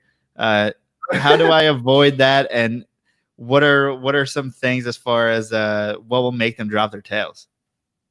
So they drop their tail as a defense mechanism. So as long as they never feel like their life is in danger, they should be fine. If you handle them properly, you don't squeeze them like I'm telling you. If you let them walk on you, for the most part, they're going to be fine. Make sure their enclosure is nice and set up where nothing's going to like fall over if they jump. And then, if something lands on them, that might spook them and make them drop their tail. Make sure your cat or your dog doesn't mess with them. Do keep in mind when you are breeding these animals, you are taking that risk that they're gonna throw a tail or something, because there's gonna be a male gecko chasing the female, or the female sometimes fighting back, and they could definitely lose a tail or two. Yeah. So I'm guessing, and I mean that probably goes for most breeders, right? That's not a turn off at all for you guys, I'm sure. No. In the wild, when they were first collected, like none of the adults had tails because I mean they get one shot. You know, one predator comes and attacks you, they throw the tail, and their tail doesn't regrow. Yeah, I mean, and that's kind of. You actually notice it that like when a gecko is like older and it has its tail and it doesn't work it out much, they get like a floppy, what we call floppy tail, and it's like it's because their body isn't really meant to hold it for so long, especially without it being worked out. Yeah. So you will see that if you keep a crested gecko, an adult crested gecko, in a very plain enclosure where the gecko is always sleeping upside down, a lot of times that tail will start to fold over. I don't know if you've ever seen that. That is because, so their pelvic bones aren't that strong. So if they don't get enough exercise with that tail, eventually they will, that tail will start to flop over. It's not going to kill them or anything, but it's not visually appealing. But the way you help that is by providing a lot of branches, a lot of things for their tail to have that prehensile, for those prehensile muscles to like cling on, and that will exercise the tail, and that will make it less likely for the gecko to sleep upside down, and for that to happen. Cool. And also nutrition, by the way. Oh, so nutrition will, I mean, that will, as far as like, is it protein content? I mean, what's the most important aspect of it? Well, like in general, you want the animal to have strong bones, so you want to have the proper nutrition, proper calcium intake, and the proper diets. You don't want to feed just crickets for a crested gecko. And when you do feed crickets, you want to dust them with calcium, with D3 and stuff. Thankfully, a lot of these like bigger brands like Repashy and Pangea, they kind of already did the hard work for us. Yeah. So all you really have to do is just feed them, and they'll be fine. Yeah. The problem is when people start feeding Petco diets. Shout out to Petco, and when people start are feeding only bananas or something, or only crickets, that's when you start to see more problems develop. Do the commercial diets that are available with insects, do those suffice? No. It helps for sure. It's better than no insects, but there's nothing better than the actual insect. There's certain products like Repashy Grub Pie that is a very good replacement for animals that won't touch any live insects at all, but nothing is better, not just for the nutritional value, but for just the behavior of the animal, for them to actually get some exercise, hunting and stuff, and make him work for the food. Is there any replacement for crickets? So say I know someone may say, hey, I want to feed mealworms or something like that, maybe a different insect. You could feed mealworms to crested geckos. You could feed dubia roaches or other types of roaches as long as they're small enough. The only problem with those is if you throw them in a tank with moss, they're gonna burrow. They're gone. Crickets kind of stay on top. The mealworms, you could put them in a dish. They're not as appealing to the geckos, but the important thing is just making sure they have, they're well dusted with calcium, so that as they start getting, more protein, their bones can keep up with that growth. Game of Morphs had a quick question. He asked, we feed every other day. They seem to like the Pangea diet better than Repashy, and crickets and dubias once a week. Is that too much? No, that's fine. Every other day for the diets, and it depends on the age though of the gecko. Yeah, that's an adult. That's too much. But if it's a younger growing gecko, that's perfectly fine. Yeah. For adult crested geckos, that if you're breeding them every other day and crickets once a week, you could kind of tell your animal will start to gain unhealthy weight. Just make sure that you're keeping an eye on the animal, obviously, and that because when the animal gets too overweight, it's not gonna be as productive. Yeah. So their production there's certain times of the year. decreases. So especially during the cooler months, you may want to feed just once a week. During the summer months, when it's a little bit hotter, their metabolism's a little bit faster, maybe you could get away with feeding a little bit more. And this is about adults. So if yours is a baby, that diet that you're doing, that's fine. Yeah, if you have a baby or a juvenile, feed that thing make sure it has fresh food every day. Are there any special considerations as far as diet goes for, say, a female who's breeding and producing eggs? Yeah, so we do like to feed insects for the breeding females. For us, with so many geckos, it's a little bit harder to feed crickets to every single gecko that we have. But every couple of weeks we go in there, we throw a lot of crickets so they could get that extra fat, that extra protein. It's also important to just keep an eye on the females. A lot of times, a female that's having low calcium reserves you could tell on the shells of the eggs. So then you could supplement her with some liquid calcium. Obviously, you got to find out what your dosages are. But it's it's really important to just keep an eye on your animals. As long as you're feeding the proper diets, though, for the most part, these guys will be just fine. Yeah. And what he was mentioning with the eggs is they're going to be like a lot thinner, basically. They're not going to be as wide. They're going to be very, very squishy. That's one of the ways you know she's having calcium issues. Or you'll see that they're like the egg shells like irregular, or it looks like they have a bunch of stars. Their tails too. Their tails kind of start kinking up a little bit. Mm-hmm. That's how you know she's having low calcium issues. Yeah. Now, selfish question. I'm keeping bioactive right now with the crested geckos. Yeah. If I ever decide to breed them, how can I tell that, first of all, that they're breeding and that there's eggs in there? Do I just... So it's going to be really hard unless you set up a little tiny camera in that enclosure. It's going to be hard because obviously they're nocturnal and they're going to be doing most of their mating and everything at night when you're sleeping. So in that sense, it's kind of hard to tell. And if you have them set up in a bioactive enclosure, they're going to lay the eggs anywhere. And I've actually had geckos lay eggs in a bioactive enclosure. I didn't even know there were eggs there. And then I just find baby geckos, which is pretty cool. But if you're trying to be a breeder and be as productive as possible, that's not the best way to do it. But if you have like a pet, like you don't have that many, then I would do that. It's a lot more fun, I'll tell you that. Well, some of the signs you see, like when they lay eggs, you're gonna see they're a little bit thinner. Yeah. Maybe their spine shows, their hip shows, kind of like other reptiles. So if you're, and once you kind of like find your first pair of eggs, you're gonna know like around 30 days later the next group of eggs should be. So I'm gonna start keeping an eye out around that time. Yeah. What that period of production? How long does that usually last? Oh man, they could go forever. The crested geckos in particular, the females will retain sperm. So if you breed your male and your female once, the female will keep laying clutches of eggs that are fertilized for the next coming months. Now, usually they start to slow down when there's a temperature drop. So in the wintertime, the females will naturally like stop producing viable eggs, and that that usually happens when the temperatures drop, when there's less light and all that. So I guess to transition a little bit, Game of Morphs was asking, do you keep Leachies and Chewies a little bit warmer than your Gargs and Cresties? Yeah, you could. So the Leachianus in particular, you could give them a hot spot of like 85 degrees, even to like 90 degrees for an adult Leachianus, as long as they have somewhere to retreat that's going to be a lot cooler. The Leachianus, you could also put a heat pad. They will love to just hang out on the heat pad. The Chahouas as well.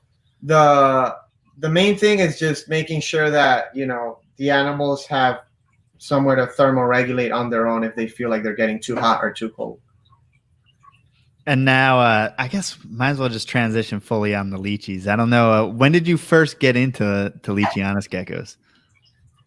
Man, I don't remember exactly. It's been so many years, but I think as soon as you see your first couple of geckos, and you stumble upon a Leachianus and you see it's the giant gecko, the biggest gecko in the world, you're like pretty sold on it from the get-go.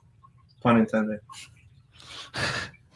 So there's a whole bunch of different, I guess, islands, localities. How does that work? What are some things to look out for when you're trying to find a Leachianus gecko?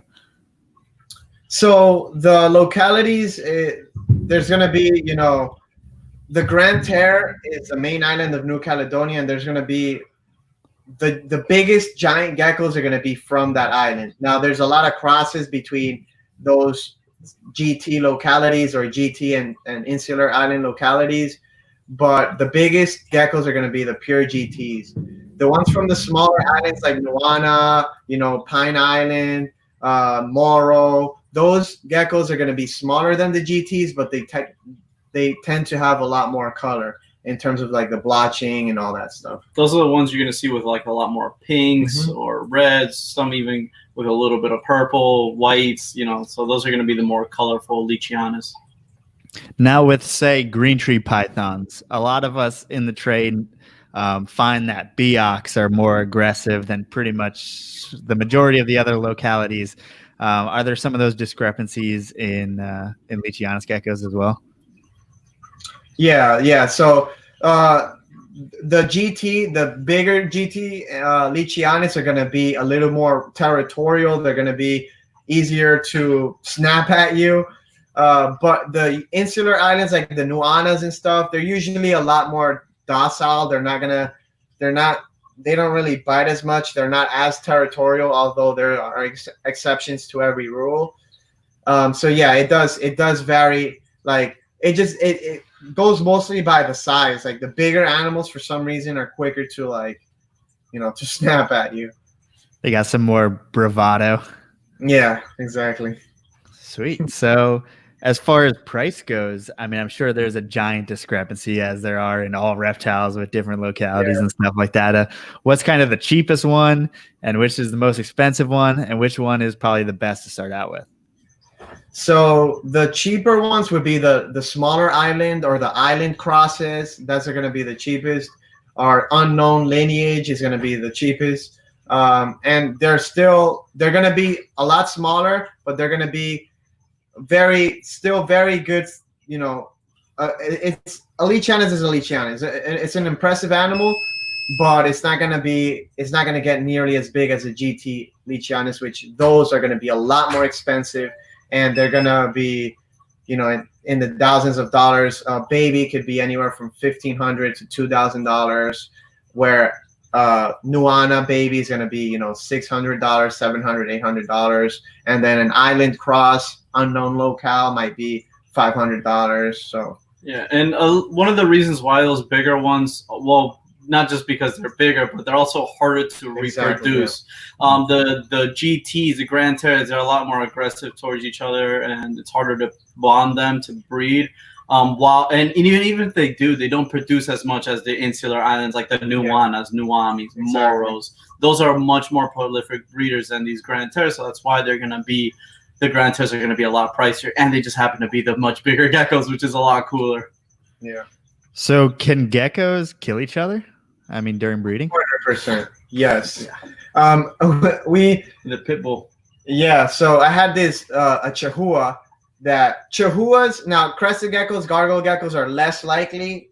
Anything can happen, obviously, but when it comes to the Chahuas, the Trackies, the giant geckos, the Leachianus, those are going to be a lot more challenging to pair up, because you can't just put a male and a female together, because they will kill each other. They'll tear each other up. I've literally had a Chahoua gecko that I paired up with a female, beat the female up so bad that the next day I found her, she was super weak, and then a couple days after she passed. So it's really important to keep an eye on the new pairing, especially, and do the proper take the proper steps that you need to make sure that these animals are going to get along. You can never be 100% sure, but there's a lot of things you could do to kind of like mitigate that risk. Yeah, exactly. So like it's pretty sweet with the Crested geckos. You can like throw one male in with 5 females, and if he's vigorous enough, he'll get the job done with all of them. Yeah, with the most of the time they do. Yeah, and with the Leachies and Chahuas, you really got to be careful. Like you're saying, you really got to watch them, especially in those first few days. You gotta want to see if there's any scarring, if they're one's beating the other one up, and usually a good sign, if they're doing well, they're gonna be sleeping right next to each other. Yeah. So if you see them like complete opposite ends of the cage, that it's not really going too well. Yeah, and I mean, you mentioned crosses. I mean, mutant geckos asked, with Leachies, are crosses generally frowned upon? So if it's an unknown cross, yes, a lot people prefer the pure localities, but also there's a group of people that also prefer the higher color stuff, and in order to get that higher color stuff, you're going to have to cross them. So it depends. If you have like a really high colored animal that has super big blotches of pink and purple and stuff, that's going to be very desirable. It doesn't matter if it's a cross, people are still going to be, you know, wanting that. Now if you have a gecko that is a mutt, it's a cross of all types of localities, and it's not very colorful, it's going to be a lot less desirable. Now people, you know, like anything else, people are going to be like, yeah, you should only make them pure. You know, you should only breed pure localities. Some people don't care. So it just depends on the person. Yeah, and I don't think it's as bad with Leachianus as it is with other animals. I think it's because they're all the same species. Yeah. So, you know, it's more like locale crosses. And like he was saying, like you do get a lot of these visually appealing animals when you do the crosses. And as we were talking about before, the Grand Terres, they're not very colorful, almost not at all. Yeah. And then when you start getting the big size with the colors, when you're crossing the Grand Terres to the island locales, it's very, very like visually appealing. Yeah, that's something with snakes. It's even the locales. People are worried that basically once you cross them, obviously they're never going to be pure again. It's not like you can ever make a cross pure again. So Right. people are worried that they're going to lose them forever. There's not really that fear in Leachianus geckos. Yes, there is. But the thing is, sometimes the pure localities, when you keep breeding those together, they're not going to be as viable. So there are a lot of breeders that do their best to diversify their bloodlines as much and keep them, you know, with the same pure locality, with the same locality. And then there are some breeders that they don't do as good as a job, and then the animals are gonna the viability of the animals is gonna start to go down. You might start to see, you know, smaller animals or whatnot. Yeah, there's more, you know, deformities. It's just there's not too big of a gene pool, unfortunately, with a lot of these geckos, and especially because we can't import them from New Caledonia. So what we have is what we got and what's been here. So yeah. Isn't it wild to think that, I mean, a lot of these species were kind of on the brink, and now there's thousands of them in the pet trade, which I'm guessing stems from just a very, very small amount of animals. Yeah, I mean, there's more crested geckos in the United States than there are in New Caledonia by far. But yeah, it's wild. It's crazy. So for Leachianus geckos, I guess we can bring it back to the start. When you get a baby, I mean, what are you keeping it in? How are you keeping it? Very simple setup. I'm keeping it in a small enclosure. We use either paper towels or mulch. We give it, you know, like little cork tubes for it to hide in, but very, very simple. You don't go overboard and give a baby lychee a huge enclosure. These guys are when they're that size, you want to make sure they can find their food very easy, and that they're going to feel comfortable in secure spots that they can hide in. And now they pretty much stay in like tree hollows or something. So yeah, I've heard that things like tubular. I mean, is that I don't know if that's a word, but yeah, tubular, dude. Yeah. So in the wild, actually, a male and a female will pair bond, and they will find the tree hollow, and that's where they will live in for the most of their life. They'll lay their eggs there, and they will go out into the, you know, to eat, and they'll come back to the same exact tree. Like they scent mark, and they will come back to the same tree. So they like the hollows, the hollows in the trees a lot, because they, you know, it creates a little micro habitat in there. The humidity is perfect for the eggs. You know, if it's raining outside, protection from predators as well. Protection from predators. So naturally, they're going to be drawn to those cork rounds that we have here in the pet trade. And you'll see like every Leachianus keeper that, you know, that has done this for some time will have cork rounds, because that's where they like to hide in, and that's how they live in the wild too. And now feeding. I mean, are you doing the Crested Gecko diet for these as well? How does that work? Yep, same thing. Same thing. They eat obviously a lot more serving size, but Crested Gecko diet, they will eat insects as well. So obviously for a bigger lizard, you're going to need a bigger prey item. So bigger roaches, superworms, hornworms. You could even, some Leachianus get big enough to feed them hoppers or pinkies. Pinkies, pretty much any Leachianus could eat, but hoppers, even mice sometimes. It just depends on the size of the animal. So are they a little bit more apt to eat, like, say, off tongs or something like that? Like you can just tongue feed a pinky? You could to a lot of them, but they like the diet a lot. They love the diet. They're not like a Chahoua is a great hunter. They will eat mostly crickets than the diet. But a Leachianus, so like lazy, wants to just sit and eat the diet all day without having to work for its food. I guess it sounds like you're gonna have an animal that hides the majority of the time. Yeah, so Leachianus, well, they're nocturnal. So during the day, they're gonna be hiding. But a lot of our Leachianus, even we provide the cork rounds and everything, they'll just lay on the glass. They'll just be like on the glass, or a lot of times they come out and move out during the day, especially if you have a light for them. A lot of them will even bask out during the day. So it's pretty cool. For a nocturnal gecko, they can be pretty active during the day. And do you provide these guys similar water requirements? Do you provide a water bowl? Do you have to spray them down? Same deal? Yes, 100%. Big for the babies, we still provide water bowls, but it's not as a big deal as for the bigger adults. The bigger animal's going to need a lot more water intake than a baby, so we do give them big water bowls, and we've seen them drink multiple times. I don't know. And are these guys getting supplemental heat? Some of them, yeah. So we keep like I said earlier, we keep this whole house like at 77 degrees. So it's kind of like the base temperature is perfect, but you can add supplemental heat as long as, like I said earlier, they have somewhere to retreat if they don't want to be that hot.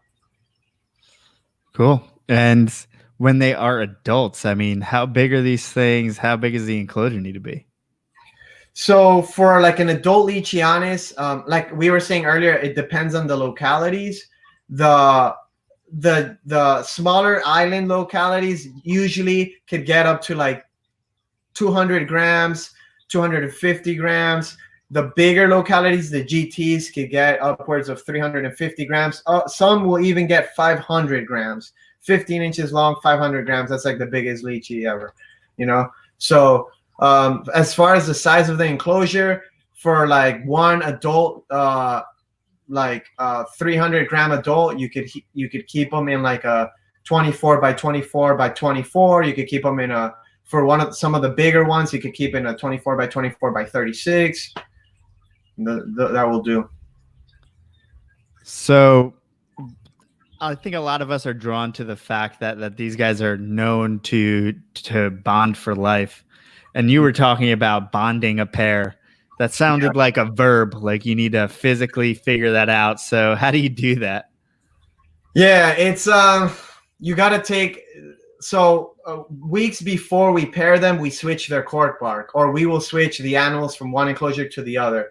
So they kind of start to get used to the new scents, the new smells. Now, like we told you with the Gargoyle geckos, we want to pair them up when they're fed, when they're on a full belly, and on the cooler months. If they're hot, if they're warm and their metabolism's going, they're a lot more likely to fight. So you want to pair them up when they're cooler. You want to pair them up when they're, on a full belly. And we like to pair them up in a neutral enclosure. But before we do that, we switch their cork bark. You could even try putting one animal in a smaller, like a screen cage or something, inside the bigger cage, so they kind of get that contact with each other, and they kind of smell each other, but without the risk of them actually grabbing each other and having a bad pairing. And some good signs that you could see from the Leachies, like Manny said earlier, is like when they're sleeping together. That's usually a pretty good sign. If the animals when they lock jaws, that's pretty normal. But if there's a lot of like scarring, like missing toes, or a lot of scarring in the arms or the body, or blood being drawn, then that could be a little bit of a problem. A lot of times they will rip each other's tails off. So that's not, you know, it doesn't necessarily, some pairs are rougher with each other. They have rougher sex than some other pairs.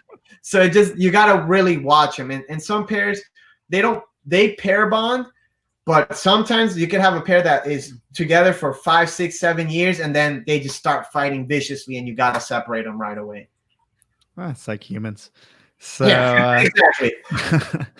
They lock jaws? That seems terrible. They'll literally, because what the female's trying to do is making sure that the male is vigorous enough to basically breed her and have babies that are going to survive. So the female will test the male. She'll grab his jaw. They'll be both like this, locked jaw. And if the male lets go first, you ain't breeding me, homie. That's how it is. That's how they make sure they pass, you know, they make the strongest babies possible that are most likely to survive. I actually experienced that with betas back in when I was breeding them in high school. Is the female and the male will fight, and the female will beat the male, and if he can't take it, she'll kill him. If he can, then they'll breed, and then they're fine. It's kind of weird. Oh, so this is that is dangerous. A dangerous game you're playing there, especially when you got $2,000 lizards that you're gonna pair up. You know, it's very scary. So you gotta been raising for like 4 or 5 years. Yeah, exactly. And you know, Leachianus, to reach sexual maturity, it takes 3 or 4 years. So imagine you raise up this $2,000 lizards 3 or 4 years. You put your baby in there, and then boom, this thing like rips its tail off and it beats it up. So you want to make sure you do your due diligence for sure. And what have you seen or heard as far as the like percentage wise when you have 2 random male or a male and a female? I mean, what are the chances that it's going to happen the first time? Like, can you just buy a pair, or do you always have to have insurance animals like a group? I would say you should always have insurance animals. Now, like Manny said earlier, the bigger island animals, the bigger Leachianus are going to be a lot pickier with their pairs, and they're going to be a lot more vicious with each other. The iguanas and the smaller Leachianus are easier to pair up. They're not as like picky with each other. By the way, I'm going to grab the charger real quick. Yeah. So it's just you and me, Joe. What's up? Yeah. now we can talk shit. All right, for real. David guy. Oh damn, he's got the other earbud in. Yeah, he's got the earbud. So like he was saying, definitely better chances with the insular island Leachianus, and especially if you do what we kind of talked about with the switching the cork bark, the pairing up in the winter time with full bellies in a neutral cage. That increases your chances of them successfully bonding by a lot. And how long are you keeping them together? Like, do you need to keep them together all breeding season, or is this for like short spurts? Now, for the Leachianus, we'll just keep them together all year round for sometimes years, and they'll produce eggs when it's in season, and you know they'll stop producing on their own. And as long as they're not fighting, we'll just keep them together. But like David was mentioning earlier, this year we actually had a pair of Nuana Leachianus that were together for like 2-3 years and perfectly fine breeding, and then they just started beating each other up. So David, next time you go out, give Manny your AirPod, because I can hear everything you're doing. But go on, Manny. I'm sorry. It's on the floor. I got it. Okay. I'm coming back. But yeah, so yeah, I kind of forgot what we were talking about. Yeah. My bad. I just needed to tell. But yeah, Leachianus, pairing together, all that good stuff. How do you know when you get eggs? I mean, you said that cork bark is a good place for them to lay their eggs. Are these eggs like sticking to the side of this cork bark? No. So in the wild they'll lay the eggs inside their cork hollows, their trees, and they hatch in there. But obviously here in captivity, we want to make it easier for us to be able to reproduce these guys. So what we do is we give them like a big potting soil thing. Yeah, like in a pot, like a pot. Flower Yeah. pot? Like a flower pot. And then we fill it up with dirt, and the females will go in there and actually bury their eggs. Because they feel the humidity in the dirt, and they kind of like, they know that's like the best place, I guess. Yeah, and with them, you definitely got to be more on top of it because they're more infrequent layers than the crested geckos or the gargoyle geckos. So yeah, you just kind of be on top of it. Look for signs that she laid, like like the hips, the spine. Yeah, yeah. So like we were saying, the Leachianus will give you, if you're really lucky, you could get 6 clutches in a year, but most of the time it's going to be like 3. And some of the bigger species, some of the bigger localities are going to be maybe 1 or 2 clutches. So they're not as frequent layers. The smaller island Leachianus are going to be popping out eggs more frequently, but even then, it's not like a crested gecko or a gargoyle gecko. Sounds like you need to buy these things in groups. They may kill each other. They don't reproduce a lot. Sounds like a good way to get rich, Yeah, definitely not. Yeah, no, I mean, we bought so many, so we get a little bit to play with. If like, okay, these aren't getting along, we could pair these 2 up. But if you do for the most part, if you raise them up, and when you're about to pair them, you kind of like do what I've talked about with the cork bark switching and like kind of getting them used to it, and you pair them up in the cooler months, the probability of them liking each other goes up. So nothing is ever guaranteed in life, but definitely not the best investment if you're trying to. As we said earlier, it's kind of like the hardest way to make money is with reptiles. What we did, we were like, 100%. what's the hardest way we can make a living? Oh, breed reptiles. That's what we're gonna do, basically.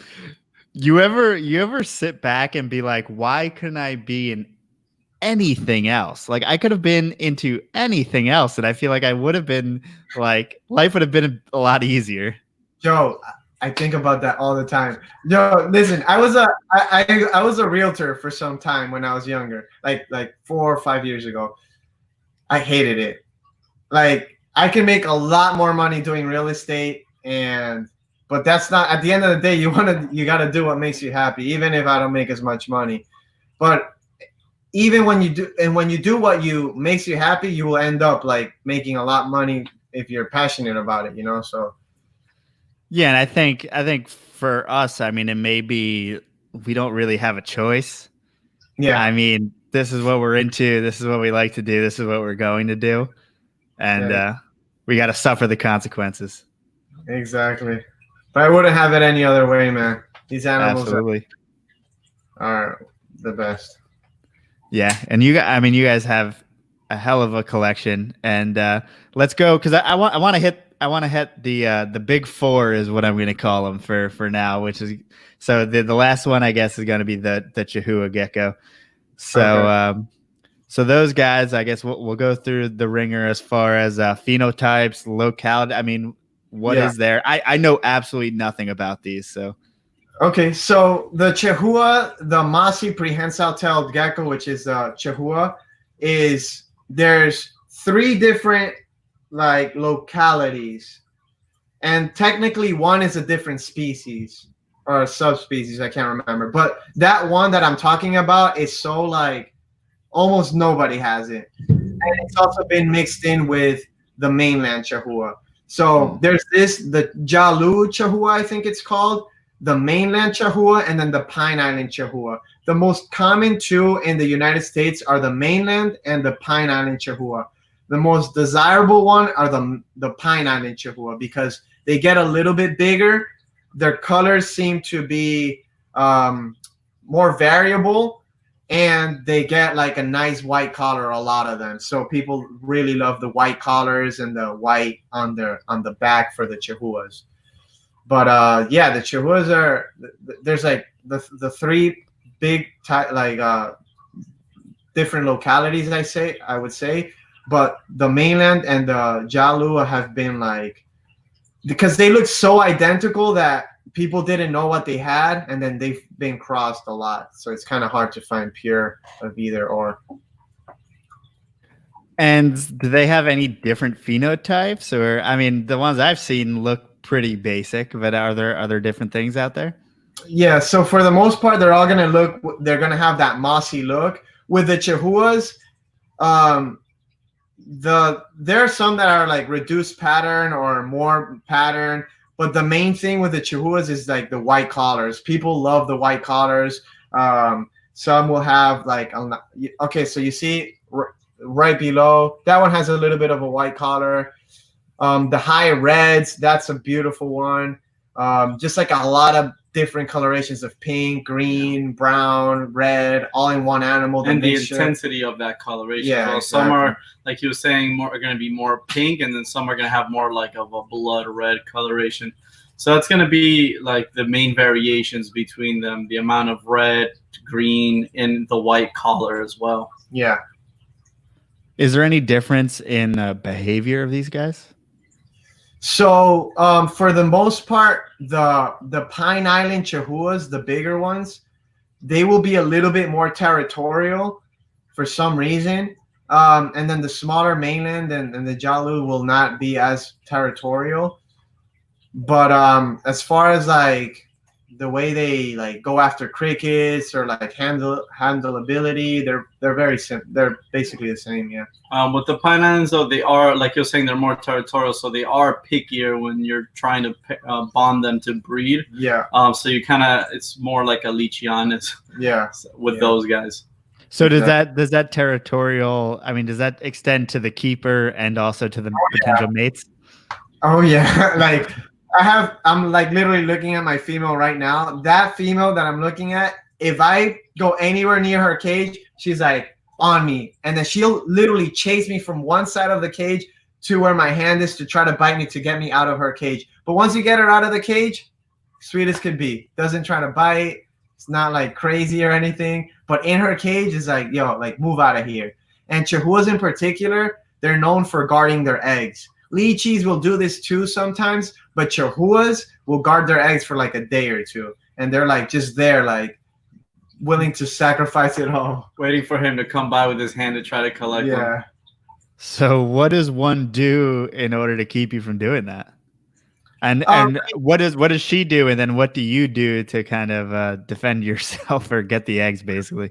So, well, she'll just kind of sit where the eggs are, and she'll just literally stay there all day. And if I try to put my hand near her, she'll open up her mouth and let me know that if you get any closer, I'm going to bite you. Now, what I do, I'm not going to just get bit. So I grab a paper towel roll, and I kind of like just push her out of the way and grab the eggs. Awesome. I mean, yeah, that's a classic, the old paper towel roll. Yeah, because they'll go crazy on that paper towel roll trying to bite it. And I just kind of like move her. Size wise, as far as if you're picking up a baby, I mean, how big is a baby Chahoua? Anywhere from like 2 to 3 inches. And as adults, they'll get pretty big, pretty long. 10, 11 inches. They could get pretty big too. Like the Pine Island will get bigger, like we said, so they could weigh like 80, 90 grams. I've seen them even.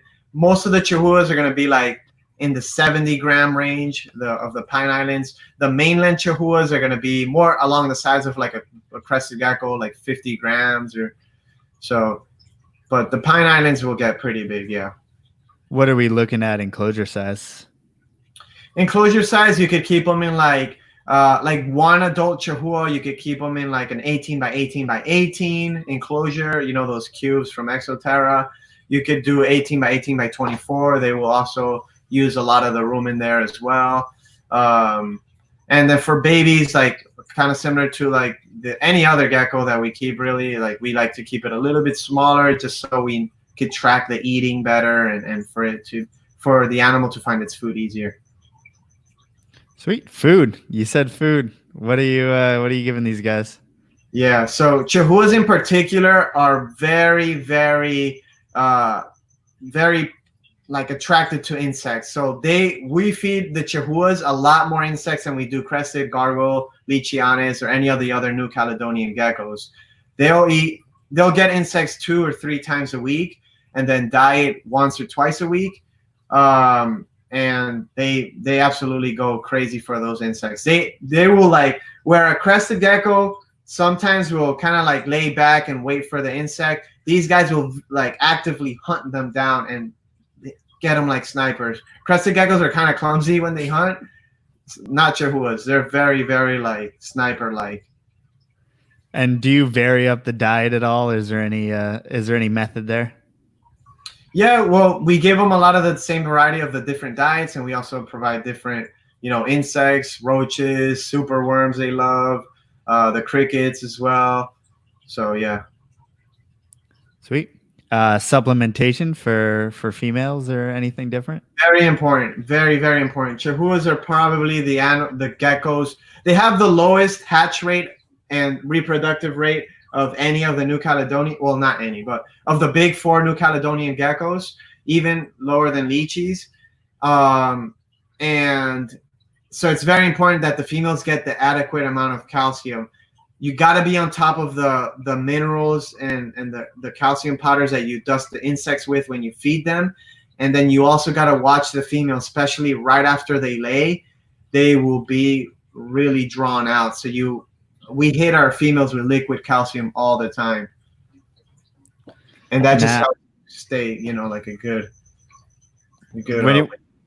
when you pair these guys, are they killing each other?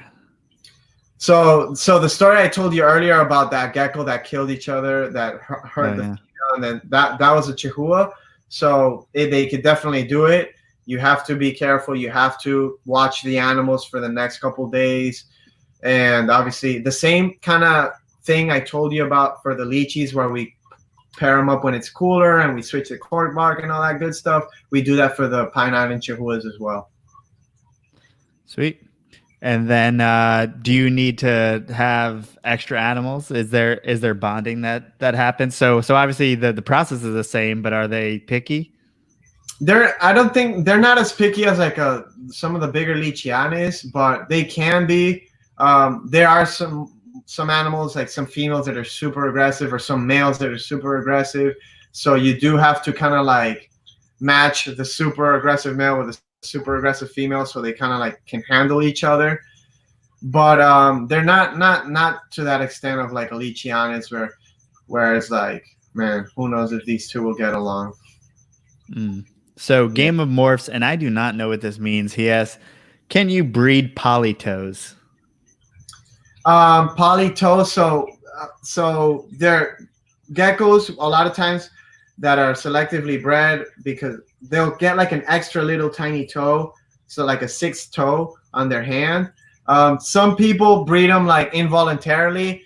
Some people like that, some people don't. I don't really have an opinion of it. We don't really have any. I can't remember the last time I produced one with that extra little toe, but it doesn't harm the gecko, and a lot of times they will even lose it by adulthood with like a shed or something. So is that thought to be just from like inbreeding depression or something like that? Most likely. Man, I did not know that. Can that be in any of these geckos? I've seen it on crested geckos. I can't recall if I've seen it on gargoyle geckos, and I have not seen it on Leachianus or Chahuas yet. But I'm sure they're so similar. Like I'm sure it could happen with any of them. Man, I feel so unattentive. Now I'm gonna go check all my crested gecko toes. It's like, I don't know, man. It's fun to keep something and be completely oblivious. I know that sounds bad. Obviously, I know how to keep them, but like the little nuances of things that exist within this realm of geckos. Oh yeah. Is just like endless. It's a whole nother realm. Oh, yeah, 100%, man. There's people that are like experts in like one specific gecko, then another person that's an expert in one specific snake, and it's like if you're really like dedicated your whole life to that one species, you would find out so much more that you don't know, even though you could keep it alive and keep it healthy in captivity. But there's like so much more to like a lot of these animals that we don't know of. Absolutely. And there's just a lot of different geckos that fit into this mold that I didn't know existed until I started getting into it. So I think there's a what are those green ones with like the very long mouths? You know what I'm talking about? Which ones? The what? You're probably thinking about the Cuban night anoles. No, I think it's a New Caledonian. Oh, maybe it's not. Green one with a very long snout. No, it's not a long snout. It's like their mouth goes all the way back to like their ear. Oh, I think you're talking about their smaller ones, the Iridactyloides. Oh, okay. Yes. Yeah, the Iridactyloides, chameleon geckos. Yeah, Do they're you all keep those? Yeah. We don't have any right now, but we keep them. We have them all the time. But yeah, they're really neat too. They're just as easy as the other New Caledonian stuff, and they're very active during the day too. Sweet. So if anyone wants to, and we hit 2 hours, and if anyone wants to reach out to you guys, where can they find you guys? Well, on our website, email, social media, everything is Tikis Gecko. So tikisgeckos.com, on Snapchat, Instagram, Twitter, TikTok, Facebook. It's Tikis Geckos. And yeah, we have, our information's there. You could send us an email at tikisgeckos@live.com. And social media is the best way to reach us sometimes too. And I know that you guys put up a bunch of animals today on the website. Are you guys still doing auctions on Instagram as well? Yeah, so the update was actually on Saturday. And then we also do Instagram auctions it's called Tikis Reptile Auctions. That's the Instagram page. So at Tikis Reptile Auctions, that's for the auctions on Instagram. But yeah, we're still doing this. We've been doing this for some time. Yeah, I saw that lily white that went up for auction the other day, and then I was like, oh, let me do this, and I'm like, oh, I didn't know those were that expensive. This isn't fun anymore. Yeah. So it's a good for you guys is what I'm trying to say. But yeah, that was an incredibly beautiful animal, and just I'm surprised how many people are interested in it. Like you guys just started the page, and I was like, maybe there'll only be a few people here, and it won't be, too much money. I don't know how much Crested Gecko morphs are, but yeah, man, it's cool to see just how much potential all the New Caledonian geckos have, and what you guys have done with it is just crazy. Thanks, man. I appreciate that.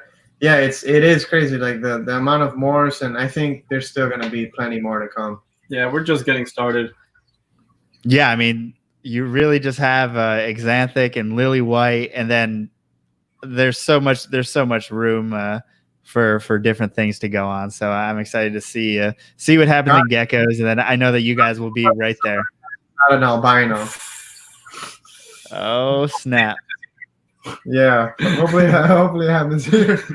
There's even pink crested geckos that are out there. Yeah, there's a couple crested. There's some that have like white toes that are like translucent almost. Yeah, they're like translucent, and a lot of these people don't even know about because they're just like private little breeders that in the Facebook groups that nobody knows about, and they post a couple pictures every now and then. But there's a lot of crazy stuff out there, and if that stuff gets in the hands of us, we'll make sure everybody can have one in their house. So is this pink? Is this just kind of a random thing? No, it's not. It's not like those. It looks like a leucistic crested gecko. Try searching leucistic crested gecko. Now everyone's going to see me struggle spelling leucistic here. Come on, you're still. That's it right there. First one. Those first two. That's a Tokay gecko. Right there. But that one that you have selected right now, not that one. That one. Yeah, some are very like similar, or so even these are just all types of different geckos now. That's a leucistic flying gecko. Yeah, and Tokay was a pied. Yeah, that's cool looking. I mean, it's gonna be a Tokay gecko still, but damn, is that cool looking? That little dead gecko that you saw there, that's actually the super form of the lily white crested gecko, which is pretty Yeah. cool. So far, they haven't been viable, but it's like a completely white, leucistic looking crested gecko. When you breed a lily white to a lily white. Whoa. So we have that in snakes as far as deadly supers and usually, the spider gene, the jaguar gene, and carpet pythons, and usually there's like some type of like neurological effect on the single form. Is there anything like that in lily white? Yeah, so there are some lily whites that can hatch out with a little bit like a head tilt, like a almost like the Enigma leopard geckos, I think it is. Yeah, that they'll kind of like go one way or something. That tends to happen when the eggs are incubated a little warmer. But it's like maybe like 4% of the lily whites that hatch. And this is lily white to normals, or non-lily whites. When you do lily white to lily white, like I was mentioning before, the super form, there's some that actually got to hatch, but died like right after, and it's like an all like pink, almost like leucistic crested gecko, which, I mean, if you can get one to live, that'd be very, very cool. Maybe all we need to do is diversify the genes a little bit, or maybe it's just like, one of those fatal genes. Yeah, that's always fun, is that people have been trying to prove out that super for like the last 15 years. Like, and there's always a new guy that comes along who thinks he's going to do it. Like as far as like the spider goes or the jaguar. So I'll be the guy. All right. It's not like you guys haven't tried, Yeah, exactly. But anyway, guys, thank you guys so much for hanging out. Thank you, Joe, man. Thanks for having us, man. Yeah, I appreciate your podcast. Awesome, man. We listen to it often, so keep doing you, bro. I appreciate it. As for me, PortCityPythons.com, PortCityPet.com, PortCityPet on Instagram, wherever. You got it. You'll figure it out. If you listen this far, you know where I am. Thank you guys so much for being here, and I will catch you guys next week.